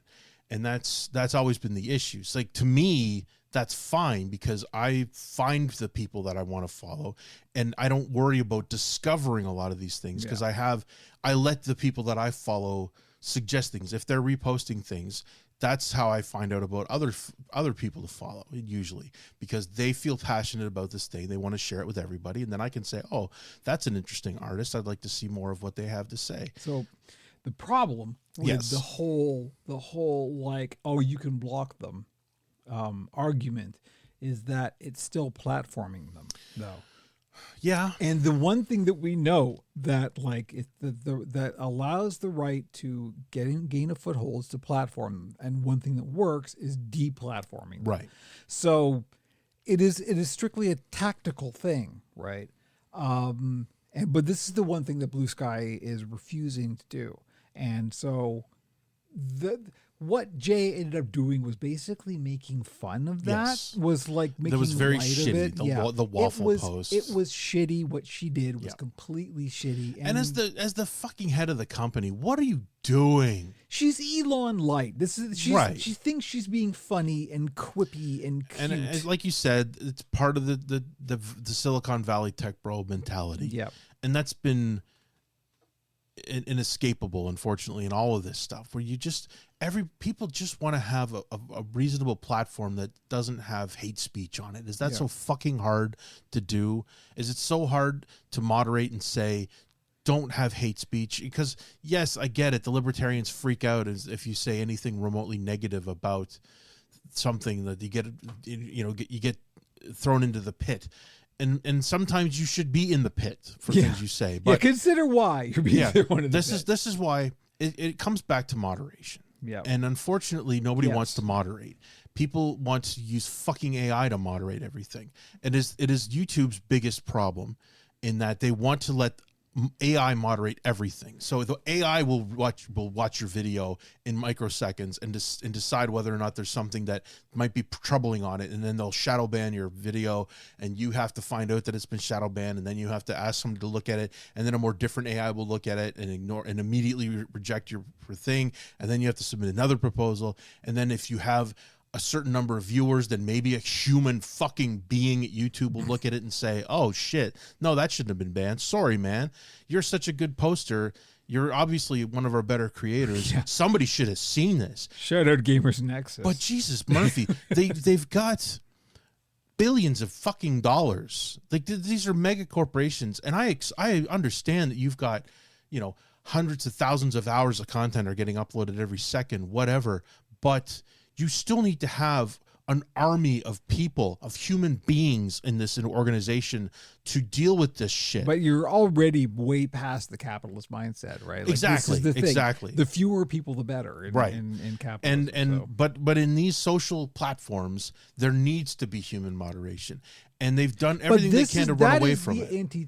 The antithesis of the venture capitalist libertarian mindset. There should be no moderation. Exactly. That is the thing. Which is bullshit. Right? You should self-moderate. That is the whole thing. And so this is where Blue Sky, the people who run Blue Sky want it to be. But that is in direct conflict with the culture that Blue Sky has ended up as. Yeah. And this is a problem. Right. And that kind of came to a head this week. So what are the results of this that I personally saw from my end of things, being, as I always have been, a strong proponent of the Fediverse, is that the Fediverse, every time one of these things happen, every time Elon does something stupid and makes Twitter worse or whatever, like all of that stuff, this has now finally, for the very first time, happened with Blue Sky. We got a little bump in the Fediverse. Got a whole bunch of new followers this week, all of a sudden, for some mysterious reason. So every time this happens, I mean, we talked about this before, how the Fediverse is literally the digital underground. Like, it is the counterculture. And yes, there is a technical barrier to entry, but this brought up the whole discussion about decentralization. And that's kind of where I want to really focus this conversation, because this is the fundamental disconnect between how Blue Sky thinks of itself and what it actually is, right? So Blue Sky, one of the similarities between Blue Sky and the Fediverse is that they are, in theory, decentralized. Now, what does that even mean, right? Because a lot of people just don't even understand what that means. And what it means is there is no central server. It is a bunch of servers, and you decide what server you're on. And the moderation of that server is dependent on whoever's running it and the people who are on that server. For Blue Sky, and this is all dependent on whatever protocol they're founded on. So Blue Sky is founded on a protocol called the AT protocol. The entire Fediverse, Mastodon, PeerTube, PixelFed, all of the Fediverse connected services. The reason it's called the Fediverse is because they all use a single protocol called ActivityPub. And that's the thing that defines the Fediverse. Anything that uses ActivityPub as the publishing protocol is part of the Fediverse. And so that means that anything that uses that protocol can talk to any other thing that uses that protocol. And the common analogy is it's like email, right? Any email address can send a message to any other email address. And it doesn't matter what client you're using or what server you're on, you can get and send messages back and forth. You can communicate. That's the point. With Blue Sky, although the AT protocol is in fact an open protocol and does exist, there is still only one server. That's the Blue Sky server. There is actually finally another server, and that's the Black Sky server. Did you know about this? Nope. Yeah. So there was a cultural phenomenon of Black Twitter. You may be aware of this, right? Well, of course, a lot of those people left for obvious reasons. They went to Blue Sky and they started Black Sky, which was founded on the AT protocol, could talk to Blue Sky, but was in fact its own server, which is how it should work. Yeah. Guess who was banned this week? The person who founded Black Sky. So that's one of the things that contributed to the waffle thing, right? Which I don't think has been really talked about a whole lot, but that is part of this story. Yeah, I hadn't heard that. So the whole thing that Jay and her compatriots keep talking about is about decentralization. And what they keep waiting for is for like the AT protocol to take off and to like for other people to adopt it and to make their own services and all that kind of thing. That hasn't happened. And there's a number of reasons why that hasn't happened, and it's really fucking difficult. It is way more difficult to incorporate the AT protocol and to create a new thing based on the AT protocol than it is on ActivityPub. If I wanted to, I could just deploy a fucking Docker container and run my own Mastodon server or another Fediverse connected server, and it's really fucking easy to do. That's the difference. That has happened 1,000 times on the Fediverse. It hasn't happened except once on the Blue Sky protocol. So for all of their pretext for how decentralization is supposed to be the savior of all this, it hasn't happened. It's not going to happen. Blue Sky is decentralized in theory only. Yeah. In practice, it is absolutely not. If you were on Blue Sky, you're on Blue Sky. You're on the Blue Sky server. The people who run the Blue Sky server have the say. And the difference is, let's say I'm on Mastodon, for example, to take the Fediverse as the counterpoint of this, right? Of two decentralized networks. If my server moderator is letting through hate speech and I don't like that, and they won't do anything about that. I can not only find a different server if I decide to, I can spin up my own fucking server and decide what the policies are. Right. That's the difference. You can't do that with Blue Sky. Blue Sky, you just have to accept what they give you. Yeah. And that is the fundamental cultural difference that we're talking about here. So the whole point is this pretext of decentralization is just empty speech coming from the Blue Sky people.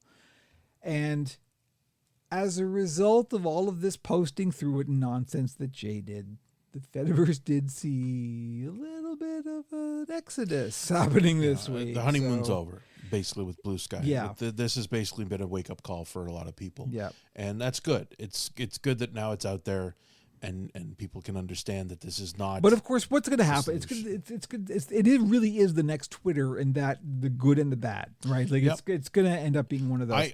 I mean, nobody I follow has made a post about how, well, I'm out of here. But people like Juniper have been talking about this, and they're aware of it. But they also realize that this is a real platform right now, and that they can't just jump to the Fediverse and expect everybody to follow them. Well, this is the thing. Like, the Fediverse is the only place that I actually want to be right now. I am forced to be on like Instagram and TikTok and all that. And now Blue Sky is part of that. Well, I fucking hate it here, but I have to be here for the sake of my business. Yep. That is what it is now. It's unfortunate that it went this way. It didn't have to go this way. And it could be corrected. I mean, with any luck, Jay will have a realization that they fucked up, and how many come to God moments have there ever been? Yeah, I know. People, I would hope that they could look at this and go, Jesus, I really fucked this up. And I acknowledge that, and I blew it, and let's see what we can do to fix that. But I want to say, I was going to actually preface this, but I guess we'll say it at the end here. It's like, if you're on a platform, like I don't want to come across like I'm judging anybody, right? Like, I'm on platforms I don't want to be on. Yeah. If you're on a platform, like, that's your own choice. Everybody has their own lines and their own reasons and their own whatever. Like, I get it. Like, I'm not going to shame anybody for being on any platform other than probably Twitter. By now, for fuck's sakes, get the fuck off Twitter. What the fuck are you doing? Oh, fuck, please, if you're still on Twitter. Just my favorite one was like, you like to think of yourself like if you were in Paris in World War II, that you would be part of the French Revolution or part of the Resistance, and in reality, you couldn't leave a fucking website. Yeah. That's it, right? I mean, I've talked before about how it was so heartbreaking because it was so good when it was at its peak, when all the people I loved were on it, and I felt I could be a fly on the wall for conversations between writers that I love. That was the peak when I would be I would be in on those conversations that these giants were having, and I could go, holy shit, this is so amazing that I can be a part of this conversation without interacting with it. I could, and sometimes sometimes Senpai noticed you if you said a good thing, but yeah, it's been very, very frustrating recently. But anyway, yeah, this is where we are now. Yeah, and our eyes are more open at this point, which is good. It's good that we're thankfully there are repercussions there, and there are like, here's the kind of the point is like the Fediverse continues to be like the kind of the Lost Boys. Like, this is where like the Valley of the Lost Boys kind of thing. This is where the people end up, the refugees end up when there's like no place left to go. Well, here we go. You're welcome to the underground now, kid, because this is it. This is where we are. So. Anyway, let's move on. Stay woke. Stay woke. Come to the Fediverse. Game Pass, huh? Game Pass, lol, Lamau.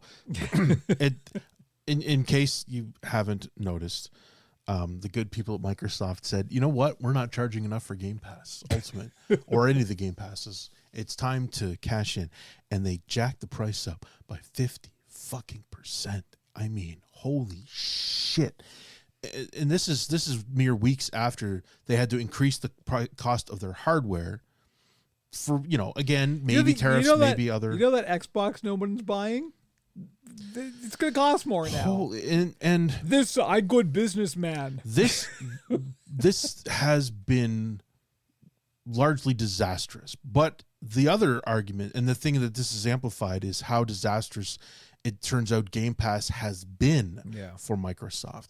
I mean, we've talked before, this happened years ago. We talked about it in the pod about how miraculous it was. Like, holy cow, for only $15 a month, they're giving you access to the brand new games. You don't have to buy games because you've already paid for them effectively by being a member of Game Pass, and it's a reasonable amount of money that they're charging for all these amazing titles. And it turned out that was really, really bad for developers. Yeah. Somehow they were not paying enough to the developers for making these amazing games. And then in the face of amazing developers getting shut down because games were underperforming, largely, I think, because of Game Pass not letting people buy it. Unfortunately, most of the discussion about sales numbers has been tied around Call of Duty, because for Microsoft, it's a big deal because they spent $30 billion fucking dollars on getting Blizzard Activision so they could own Call of Duty. And then they said how the Call of Duty 6, 85% of sales were PlayStation, because somehow they count Xbox differently. I don't even know if that means 86% of sales including PCs. Like, you're telling me that number of people bought it. Oh, I guess on PC it was on Game Pass as well, technically. So that's part of the same thing. They're not talking about user base. They're talking about actual people paying $70 for the game. Who bought the game? As opposed to just having an Xbox subscription. Because a lot of people bought Game Pass because it had access to these things. Like, shit, now I don't have to buy them. This is great. And a lot of people went, well, I wasn't going to buy it, but I have a subscription, so I might as well download it and see how it is. I'm sure a lot of people fired it up because it was effectively free, because you'd already paid for it as being a member of Game Pass. So, but by jacking the price way the fuck up, everybody went, oh shit, you know what? No thanks, I'm out. And the best thing that happened was the day they announced it, their website crashed. Yeah. Because so many people immediately hammered that unsub button. And it's a lot of people just changed their tier. They changed it from the ultimate to core, which is now essential, I think, or base, whatever the fuck it is. They're still being cute about it. So now I switched it just to the lowest tier for now, because I still play Diablo on Game Pass, because Matt plays Diablo on Game Pass. He doesn't have the PC version. I still own the PC version. I don't think I bought the expansion, so I still don't, Right. Anyway, but it's, the simple truth is, it forces you to look back and go, well, shit, how many games have I actually played that have been released? And I've spent a lot of time in this pod talking about all these new releases that are coming out on Game Pass, and there's been some incredible games. I haven't played any of them. Yep. One of the interesting things that happened when I unsubscribed and I changed, or at least I got out of Ultimate and back to the core. A couple of days later, I got an email from Xbox saying, we've saved your progress on Avowed. Now, I haven't played Avowed in months. It was cool. I liked it. I wanted to play more of it, but I never got around to firing it back up again. But it's a Game Pass title. And so that was the first email that they got. It said, hey, now that you're not on Ultimate anymore, you don't have access to this game anymore, but we've saved your progress.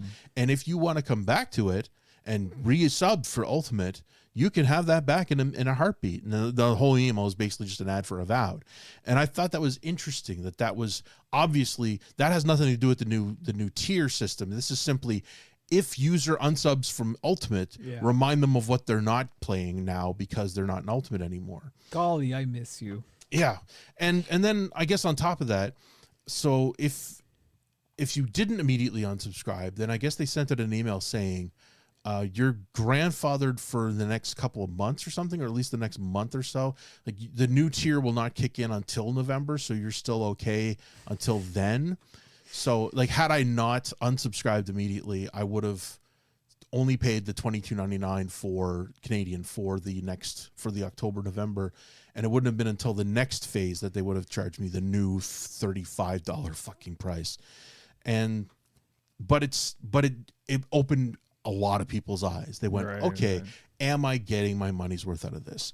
And as I said, the real problem is that the developers are eating shit because of Game Pass. Game Pass has been largely a disaster. And Microsoft is very coy about numbers, and a handful of developers, especially the ones that have been obliterated literally by Microsoft in the wake of we decided to shut down this company because reasons, and that's why, and they're able to say we didn't get anything because of Game Pass, or we were promised this and we were given that, and so we wanted to sell the game but people didn't buy it because they have fucking Game Pass. Why would they buy it? So the actual sales numbers are in the toilet, and they can act like, they probably don't pay based on installs because people just casually install, and that's not the same as buying it. So it has been a disaster. They have lost $300 million already based on the $300 million thing. I think is partly because of the number of people who have unsubscribed based on just straight numbers in terms of the lost revenue. And that was the amount of money that they lost on sales because people didn't buy the game because they had Game Pass. Right. And that gets into the whole, would this person have bought the game? It's like the old piracy discussions where they treat every pirated copy like a lost sale, which is bullshit. But yes, of course you lost some sales. But anyway, and I didn't mention this, but it has put a lot of Microsoft's issues in focus. There was the mention the story about how AMD initially was going to partner with Microsoft to make a handheld console, but the story is that they needed a 10 million unit guarantee in order to move forward on developing it, and Microsoft balked. They just said, we don't think we can sell 10 million units, so no, we're not going to do that. And that's why they ended up partnering with ROG. And so that itself is in the focus. And then it is a question of, are they going to have new hardware? Because they've announced that they're working on new hardware, and then there was speculation that maybe they were. You can work on anything you like. There was a lot of speculation that they have now, if not canceled, at least maybe nerfed that next generation. To which Microsoft quickly responded, "No, we're totally going to make new hardware." Are you? Because you wouldn't know where she lives in Canada. The discussion now is basically looking at Microsoft as Sega. Yeah. Because when Sega was in the hardware market and they had the Dreamcast and it was failing, they were like, no, we are totally a hardware company still. We are not just going to become software only. This is our path forward. Please continue to buy the Dreamcast. And of course, it very quickly turned into, good night, everybody. We're just going to do software from now on. Yeah. So there's an excellent chance that the entire Xbox ecosystem will just evaporate in the next year. It's okay because everything's an Xbox. Right. Yeah, exactly. and this is it, right? Maybe that you see this table? Xbox. That was the future. They were basically there was a lot of terror in that ad campaign because people were saying, well, what about the Xbox? Like, oh yeah, well, that's still an Xbox. Yeah, but if everything's an Xbox, what the fuck is that? It's an Xbox. Yeah, but we're coming back in The Simpsons. Monkey made of drugs. Yeah. Everything is drugs. So it's the idea of paying now a premium to get an Xbox Series X or a Series S for a piece of hardware that may very quickly become a non-platform. Yeah. Is pretty incredible. So what you're saying is I sold all my Xboxes at the right time. You did. It's gonna get very interesting in terms of selling hardware. You know what? There's still thousands of fucking titles that are worthy titles that are worth playing and paying money for, but most of those titles are also on PC and are much cheaper on PC if you have a decent PC to run them. And in many cases, you don't even need a decent PC because you can run them all on a fucking Steam Deck, and it comes full circle.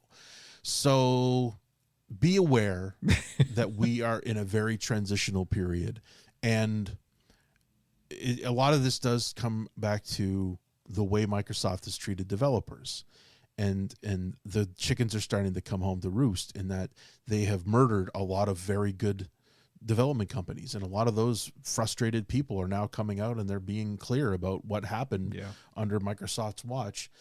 And it makes it very, very difficult for them to do business with companies that are now going, well, what the fuck? I mean, you bought us and Now you're telling us you don't want a sequel to this hit game because we sold a shitload of copies, but it wasn't a shitload plus one. So now we're shut down. You know, this is it's such a Microsoft thing. It's like they're so good at shooting themselves in the fucking kneecap. Like just and this is a big deal. This could be it for their game development, obviously. Yeah. And I mean, you know, this week we're not going to get into AI and the inevitable collapse of that whole system, but more and more people are opening their eyes and realizing, and Microsoft is very, very invested in the OpenAI NVIDIA circuit, and they could just as easily go down with everybody else when this all collapses. But anyway, bottom line is cancel your fucking Game Pass. Yeah. Get out. What I want to focus on is that it has, rather than look at the potential new titles that are out on Game Pass that I just never quite got around to playing, I can now focus my attention on that giant fucking pile that I have bought and paid for that I've never gotten around to buying. It's not even FOMO at this point, and that's the nice thing. Like, because that was a big part of it, was the FOMO thing. Yep. It's like, hey, hot new title, you got to play it, otherwise you're going to be out of the conversation. And I've missed the boat on so much of that anyway. And now I can go back and start playing. I was actually I was thinking about this just today. I can't even remember why, but it's like when you look at where we're at in the landscape, and there is actually a segue coming up here. This is going to be good. So when you look at the games that are currently succeeding against the narrative, right? It's really interesting because we've got like little weird indie games that are doing well, despite the all the gloom and doom that's around the game industry right now, and a lot of stuff is collapsing. All the big AAA stuff is like, what the fuck, with the whole thing with EA being sold to the Saudis, that whole thing. It's like, and them going, oh, you know what? It's okay. We don't need people. We can use AI to make the games. Absolutely. Like, well, we have to justify the $50 billion cost and the $20 billion of debt that's on that. So the only way to really deal with that is by just shuttering a fuckload of studios. So if you thought games were shitty now, you ain't seen nothing yet. But this is my point. It's like the things that are succeeding are, and we talked about this a little bit before. It's like No Man's Sky is having a resurgence. Absolutely. Elite Dangerous is having a resurgence. There's these old games. People are going back and like re-exploring older games that are still good and that have had lasted and passed the test of time. The only dangerous thing on an industry level is there's been a lot of focus on the micro developers. Yeah. Balatro is a literal one-man crew. Yeah. Clover Pit, which I've mentioned that I purchased, is another one-man show, and that's sold 1 million copies now, I think, for a $10 game. And the other one is it's a Vampire Survivors style game. You're talking about like The Uprising? No, it starts with an M. Shit, I can't remember the name. But it's the new hotness, and it's another one. I think it was very small develop. Like it's either one person or just a very small team. Yeah. And it was like a tech demo, and I was actually watching a YouTube video about it, and how it turns out that it's a guy that made a couple of other just throwaway little fun titles, and he created this one as a one-man show in a however you want to call the Vampire Survivors style, where it's just like waves of enemies and you just kind of murder them. But it's simple, fun loop. Yeah. And this person has done an incredible job with this, and there's all these one-man shows are great. That's not going to save the industry. No. This is the thing. But what we have to acknowledge that the industry is changing. Yes. But so this is the kind of the point is like the AAA shit. The model that has been is dying. Like that's it's not only dying, it's probably dead at this point. Yeah. It just but doesn't know. What we're looking at now are the things that are going to, much like when the meteor hit and the dinosaurs died, right? Not everything died. The frogs lived. If you were a turtle, you lived. If you dug a deep enough hole, you exactly. lived. So some things are making it through, and speaking of games Transition. that don't meet the fucking model, I've been trying. This is really this is desperate, good. I like this. But this is kind of the remarkable thing about, and yes, we are going to talk about it again because it is in fact relevant. Mm-hmm. We're going to talk about Warframe again. And I did actually move this up in the list. I was going to talk about this last, but then I realized something.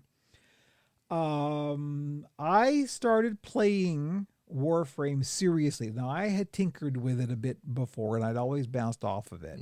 But it finally kind of clicked, and I found my place in it almost exactly 1 year ago.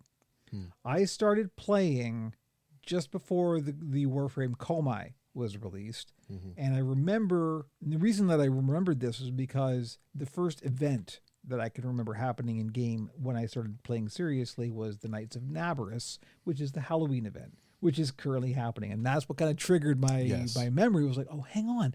Oh, wait, Nabarus is happening again. I did this before last year, and I had just started playing, and I looked it up, and Komai was released sometime in October, and it's like, oh, fuck, this is it. This is my 1 year anniversary. I've now, awesome. I've been in Warframe for a year.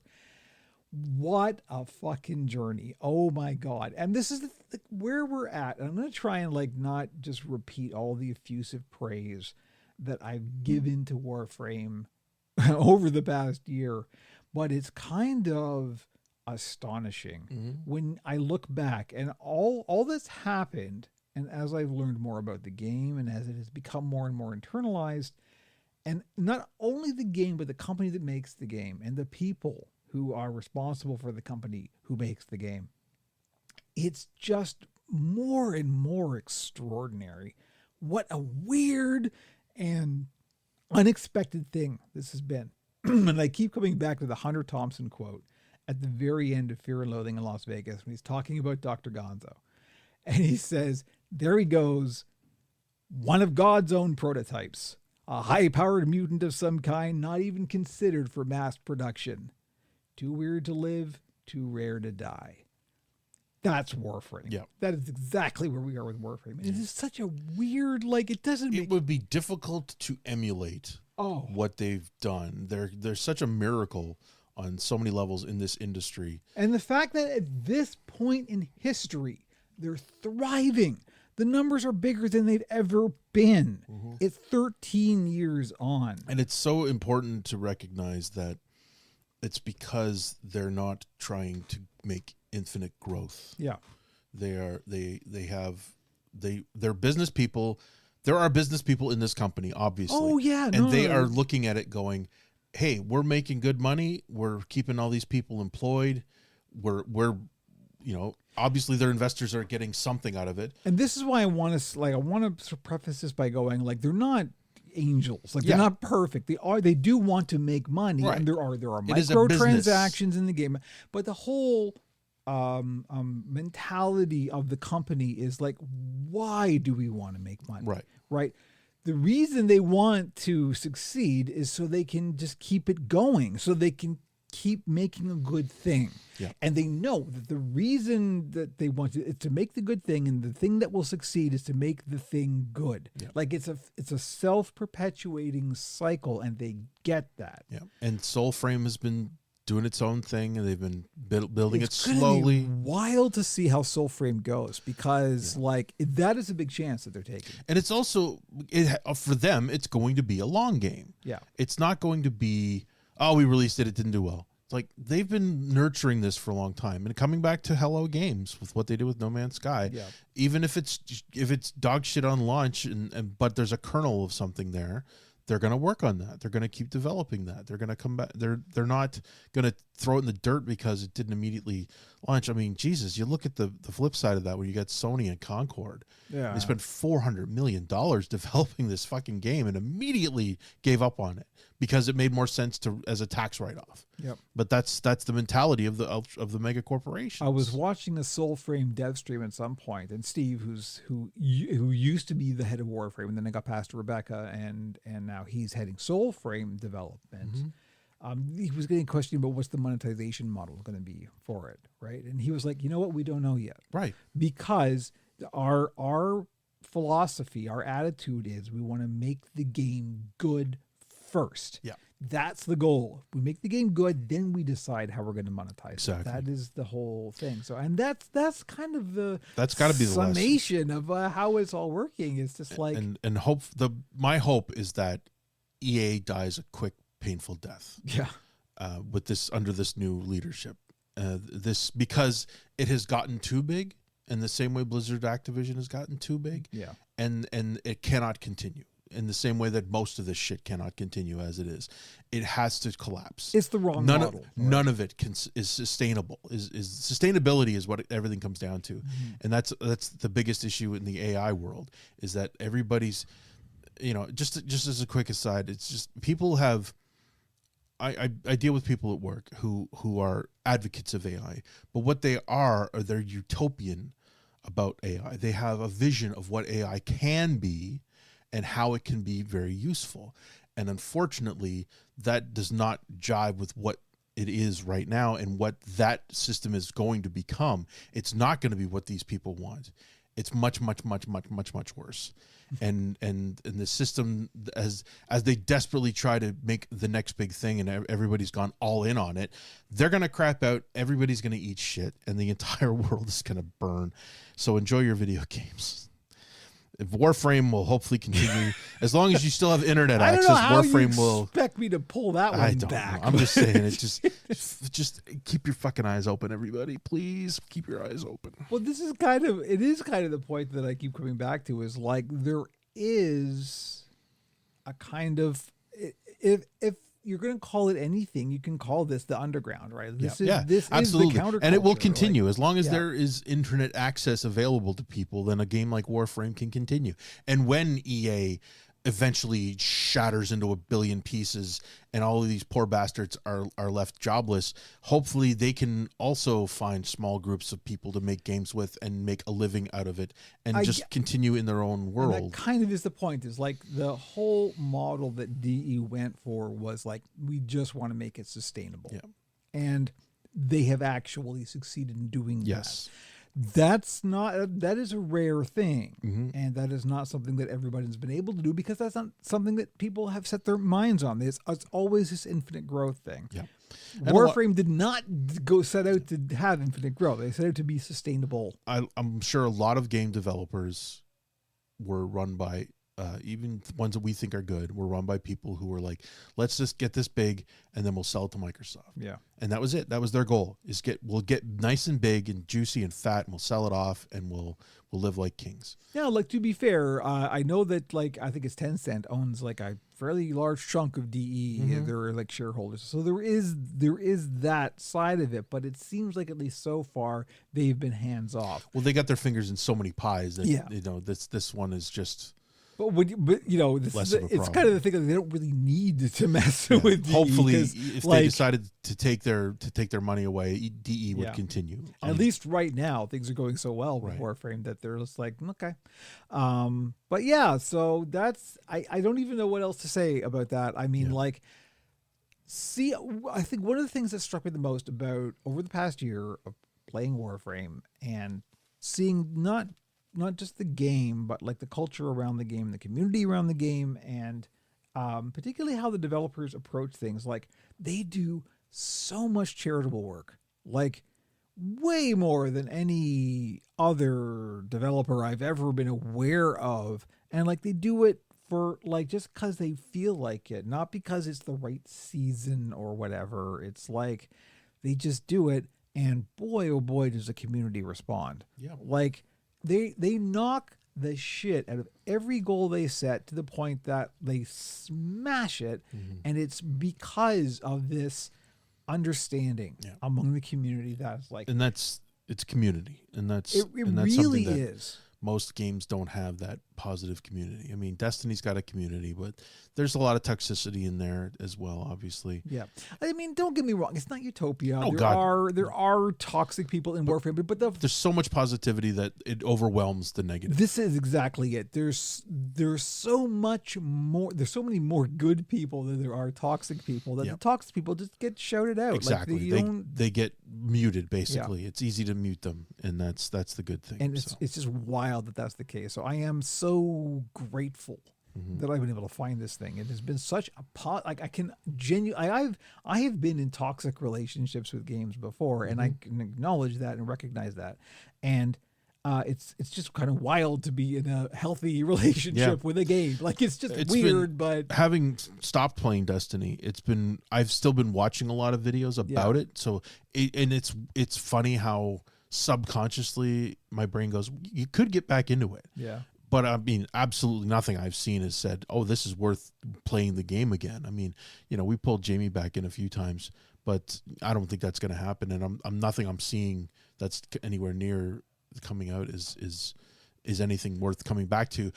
But I still feel a pull to that community. Sure, of course. The YouTubers that I've been watching for years, I still like their voices. I still like what they're saying, and I feel like I'm still part of that conversation, but I'm getting further and further away from it. And it'll be easier for me to walk away. And most of them are trying to get away from Destiny anyway, because they recognize that they cannot make a living out of making Destiny videos much longer, because that audience is evaporating. It's really interesting that like almost all of the big Warframe YouTubers also do other stuff. Oh God, then that's fine. I think it's great that these streamers are across the board now. They're not just playing one game, because it seems insane. Like, how could you possibly maintain an audience on one game? I mean, for a while their Destiny felt like it was big enough for that, but and most of these streamers are definitely broadening their horizons, which is better for them, obviously.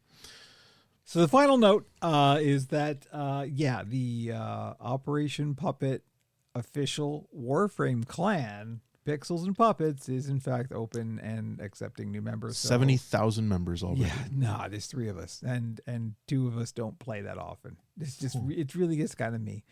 But yeah, I would like it to be a little bit more personal and social kind of situation. So if you are interested in playing Warframe, believe me, I can help. We can get you. I know it seems daunting. It is a very complex game. I can. There are ways. There are many shepherds in this game. There really are. Also, that's one of the things that's coming. So next week there is a big update dropping. The big fall update is dropping. There's a whole bunch of things coming, and among the things that are coming, Dee's very smart about how they do things. They've been really focusing on new player experience. Again, a lot of new players, so of course we're going to try and make it easier for them. The big thing that's coming for new players in this update, which is next Wednesday, is there's finally going to be a modding tutorial.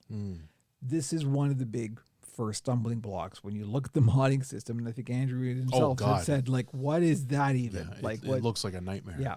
There's going to be a tutorial that teaches you the basics of how to get into modding. That is a big one.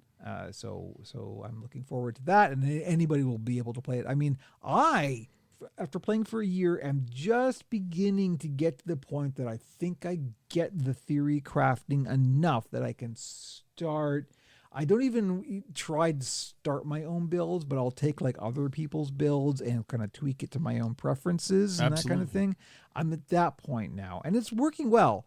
So, but that's what's so cool is like you can really tailor stuff. There are an overwhelming number of options that can be extremely daunting, and it's good that they're going to have a good onboarding experience for that modding system, because it is pretty difficult. So I may even fire it up myself once this launches, just to see if I can. If you ever want, I'm extremely patient, and I'm a good teacher. We can absolutely get you there. Hell, that would make a hell of a Pixels and Puppets series.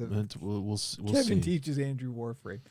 That would be a ball. But yeah, so this is a good time to get in. And if you want a clan, we got one. We got a dojo. We're halfway through all the research on the dojo. It's all good. So yeah, you can join the Pixels and Puppets Warframe clan. All good.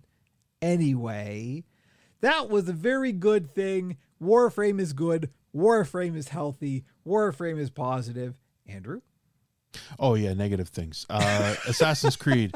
So Assassin's Creed, evidently, they were developing a version set post Civil War. Yes. And because of the toxic reaction they got when they announced that Shadows was going to have a female character and a black samurai based on reality, an actual historical character. Oh, yeah. People flip the fuck out. Not everybody, obviously, but enough dickheads flipped out on them that they went, maybe we won't do a story set in the south of the late 1800s. Maybe we won't fight the Klan because apparently the Klan's good now. Well, they didn't want to deal with the bullshit of a game where you killed Nazis or killed Klansmen and have people going, actually, it's like, it's just not worth it. So they still haven't even announced what the next game is, I think. Well, no, there's Jade. I don't know. I'm a couple games behind at this point, but I still love the idea of the franchise. One thing that surprised me, so there's a Black Flag remake that they're working on, because Black Flag was arguably the high watermark for the series, and they're taking out all of the Abstergo material, all of the stuff that takes place in the modern day. Okay. They just want it to be the whole experience. Aren't they just making Skull and Bones? Isn't that just what Skull and Bones is? That's part of it. So it's just interesting how Ubisoft is now Abstergo. Yeah, that's basically what it comes down to. I mean, they always were. They are the evil corporation that's just milking the concept to suck people into their world, and they've eliminated all of the revolutionary discussion about companies or organizations trying to stop the evil corporation. Seems to be the case, which is hilarious. Really. Turns out evil's pretty good. Yeah.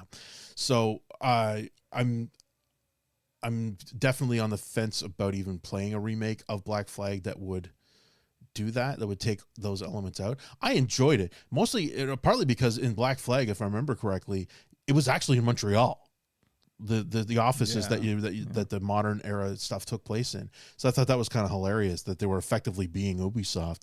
But anyway, so yeah, they're probably going to fuck up a good thing. so that's going to be gone. So that's enough of that. So VR, which here we go, was dead and buried as far as most people were concerned. I mean Apple Vision Pro was a kind of a failure. It was still kind of. It was the kind of thing where people went, "Oh, that's interesting. I'm sorry, how much?" Go fuck yourself. So then that was kind of a flop. And now there's a friggin' Samsung VR setup coming out that they haven't officially announced yet. Project Wuhan.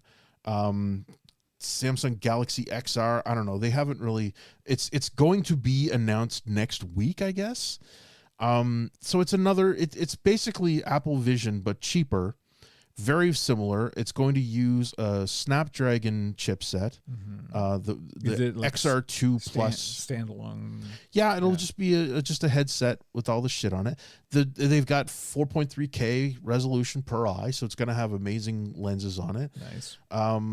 So why? I mean, they've got all this amazing hardware, and people are just saying, the thing is, I don't want that. Why are you doing this? There is a market. It's just small. Right. But there is a market. But it's got a lot of the same technology as Apple Vision. I mean, they've got eye tracking on inside, and so they've got all this shit, and that means it's going to be expensive. And that's been the real stumbling block. I mean, the AR element, so it does have outside cameras, so it should be able to have some level of AR pass through stuff. It seems like a perfectly reasonable setup. They've got controllers, so it's just a matter of cost. And of course, they're only speculating about cost, but I think they're still saying it's going to be like $1,500, right? Which is too much. It's too much. It's too much dollars. But they've sold a fuckload. Oh, it's rumored to cost at least $1,800 American, which is too much. Yeah. That's a non-starter. And unless they have a killer app, I don't think that it's going to get any real traction. That is the big thing. It's like the hardware can be great, but if there's no games to play, then who cares? It also feels like they're really not looking at the American market for this, because I think the announcement's even going to be in Korea. So it's entirely possible that they've just said, fuck it, we're not even going to look at the Americans because everybody dismissed the Apple Vision, so we're just going to go in a slightly different direction. Interesting. So keep an eye out for announcements about the Samsung Galaxy XR. But this next thing is very interesting, and I got some words. Okay, but because at the same time, The research has shown that there's an excellent chance that Valve has begun full hardware development or deployment of their what do you call it, Deckard? It's entering mass production. So Yeah. this has been a rumor for a long time Yeah. that Valve's been working on their own new VR headset It's to the worst kept secret, basically. be a competitor to the Meta, what's it called, Quest stuff. So it's a standalone, wireless, all that kind of stuff. Called Project Deckard. Yeah. Yes, that Deckard. Well, again, that's obviously not going to be the real question or the real name, but so yeah, no, this has been known for a long time, but they've been working on this. And so if it's actually entering, like, so what the current story is that it's entering mass production. yeah. So they're going to make a lot of them, apparently. Well, I mean, just as a side note here, they're talking about the Quest platform has earned over $2 billion. But it launched in 2019, so if you drag that out over 5 years, it's less interesting. From the Quest 1, and that is a tiny amount compared to how much they invested. But they've sold 20 million units, which is a lot more than I thought. So the Quest is very, very popular. Like, yeah, it's amongst if you own a VR headset, chances are you own a Quest. That is where we're at. And again, the closest thing they had to a killer app on that was the Batman game. And arguably, I guess not even the Star Wars one. I don't even think that was considered a killer app. It was pretty good, but yeah, there hasn't really been a killer app. Yeah, That's and the so thing. Valve obviously had Alex, Half-Life Alex, Half-Life Alex is the which big was one, for the Vive. Is that what it was? The Index or whatever it was. So, and again, very expensive when it came out, and there was only a handful of people that really spent the cash to be able to play that. So it's been very interesting how quiet Valve has been about what will be a fairly major launch, and the fact that this is happening at the same time as the Samsung announcement. Like the fact that Samsung's going to announce this thing in the next week, and Valve is already mass producing hardware for their shit. Yeah, I mean, the VR ain't dead yet, folks. It really ain't. It's kind of interesting. It's almost having a little bit of a renaissance. From my side of things, here's the interesting twist to this whole story. Within the last couple of months, I don't remember exactly when it happened, somebody noticed that, so there's an app on the Quest for Steam VR that is like the wireless link to Steam VR. So you can stream Steam VR games to your Quest headset. It only worked on PC. So you could only stream it from a Windows PC to your Quest headset. Somebody noticed that they had a beta build of Steam VR on their Linux machine, and suddenly that was showing up in their Quest headset link. So suddenly Steam VR on Linux would work with this app. And they ended up confirming with Valve. Some people looked into it and asked the question, and Valve went, "Yep, yeah, we're working on making that work." Maybe. So this is what's exciting to me about this whole thing is it looks like this is the lead up to Project Deckard being a real thing, and that at finally fucking last, we're going to have Steam VR on Linux fully implemented. This is the exciting thing about Project Deckard for me personally, because this is literally a follow-up to the last podcast. This is timed perfectly because, as we were talking about in the last podcast, I've recently been doing quite a few games in VR lately. Predominantly among them, No Man's Sky and Elite Dangerous. And table tennis.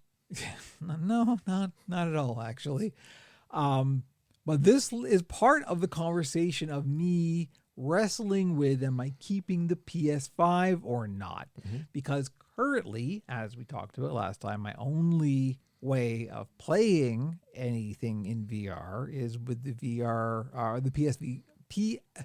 PlayStation VR 2 headset.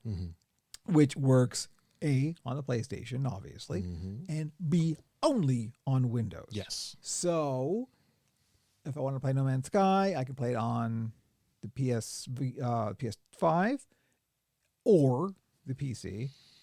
If I want to play Elite Dangerous, I have to play it on Windows. There's no other way. I can also play, obviously, No Man's Sky in VR on Windows PC. So at this point, and the only real reason that I'm keeping the PS5 around is so I can do that, because it is a very, very good, entertaining, positive thing that I want to continue to do. We are, as we have mentioned, in a bit of a renaissance of both No Man's Sky and Elite Dangerous, and they are both very, very good in VR. I would like to continue to do that. Now, suddenly, if Project Deckard is going to make Steam VR work in Linux, that's a whole different ballgame. So in theory, because, obviously my money is extremely tight right now, so I couldn't just buy a Project Deckard when it comes out, but I could sell my PS5 and PSVR 2 headset as a bundle that would probably cover the cost, I'm assuming. At least a good chunk of it. A good chunk of it, of a Project Deckard, and I could do away with Windows entirely once again. The last vestiges thereof. So that's real attractive. It's going to get interesting. That's like, I'm given that they've been very specific about the date for the Samsung VR announcement around the 15th or so. So like literally this week. And Valve, again, if they're in full development on hardware, if they're going to production, like they're ready. Then the fact that they haven't announced it is very interesting. So, if it's they're going to be a cool thing. If they're in production, and it's available today. Well, that's it. Right? It's one of those. I mean, they're going to have obviously limited numbers at launch, but they're going to sell out almost immediately for whatever they've got. And being Valve, they have a fucking system to sell them, so you don't have to deal with scalpers. It's just a simple matter of getting on. I'm sure that they're going to have, hey, guess what? You have to have had a Steam account for the last year in order to be valid for this. It's going to be another, like a Steam Deck kind of a launch. Yeah, and it'll be, and a lot of people will line up for it. I mean, because a fair number of people spent the $1,500 in 2010 money for that index. So, but yeah. I mean, stay tuned. Yeah. Stay tuned is what I'm trying to say. Valve to Valve. Getting very interesting very quickly. It's kind of cool. It's kind of like, hey, you know what? There is cool, interesting things happening, and here's a very good example of like just a weird thing. I bought the Quest 2. I never turned it on. No, I fully intended to use it on the PC. That was my goal, was to just use it as a Here's VR. The thing. I had a Quest 2. And I even had the genuine Oculus Link cable, the stupidly expensive cable, and it sucked. Like the experience on PC was terrible. Not worth it. I guess it was around the same time I got the cataract surgery. My brain just didn't want to deal with VR, so I still haven't put a headset on since then. That was years ago.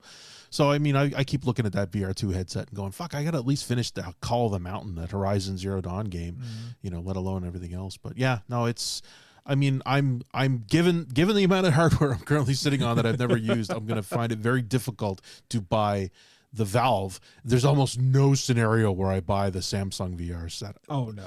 And again, unless they got a truly killer app. The one thing that they wouldn't put on the Apple Vision Pro was Netflix. They intentionally blocked it from use on it. It was just simply, we don't want, or I don't know if it was Apple not wanting to give Netflix access, or it was a question of them not wanting to pay Apple whatever the Apple's asking for access to the App Store for that specific platform. I really want to know if I can watch a 3D movie in a high refresh environment and have a really good 3D movie experience with this. I'm very curious. I want to see it because I don't know if it's there. At this point, they just don't want to do it. They just don't want to deal with it. The tech for that kind of thing and for what 3D movies are with the shutter, it's a completely different technology. So there would have to be some business. I feel like it shouldn't be that hard. I've still haven't actually tried to, because I still have 3D Blu-rays that theoretically I could play on a PS5 with the VR2, but I don't think they work. I don't think it'll play I don't it think in it's 3D. 3D. I think it needs a specific player to do that. Well, like I said, it's it. because like it's not stereo vision. That's not how hard. the 3D I just feel like works. it should be beyond that. I mean, it should be able to just play it and it should just sync perfectly and be 3D. But there's obviously a lot more going on there. But it would be nice. You got to look into how the 3D glasses in the movies actually No, I work get that in a theatrical presentation, but that's limitations of that hardware, and the headset shouldn't have those limitations. So it do. Yeah. Okay. Anyway, so that's keep your eyes peeled. Yeah, stay tuned because shit's getting very interesting. That is very interesting. So yeah, I may yet be selling. I have not emotionally invested in the PS5 enough to kind of go, I got to keep it. I had resigned to myself, like, you know what? Okay, fine, I'll keep it. And then when this news dropped, I'm like, I really don't need that thing anymore. The good news is it's worth even more now than it was when you bought it. It really kind of is. Like, if I was ever going to sell, man, this is the time to sell. So, anyway. Yeah, we're over time. We're considerably over time. It was a monster. That was a real long podcast. If you're still listening, as always, you're a champ. Thank you, Andrew. We're going to wrap it up here. And yeah, all the links on operationpuppet.com. It's going to be a long weekend. I'm not going to be working Monday, but I'm going to try at some point to squeeze in a game stream at some point. We did do a Frankie Play stream on the Fediverse last week, which was really fun. Nice. But this time I'll probably just do it as me, so it will be on all of the platforms. Boring. Hey, I gotta give the people me sometimes. I guess. Anyway, thank you. We are going to call it podcast. I'm going to put my finger on the outro button, and we will catch you next time. You have been listening to Pixels and Puppets, the Operation Puppet podcast. Visit www.operationpuppet.com for all our links.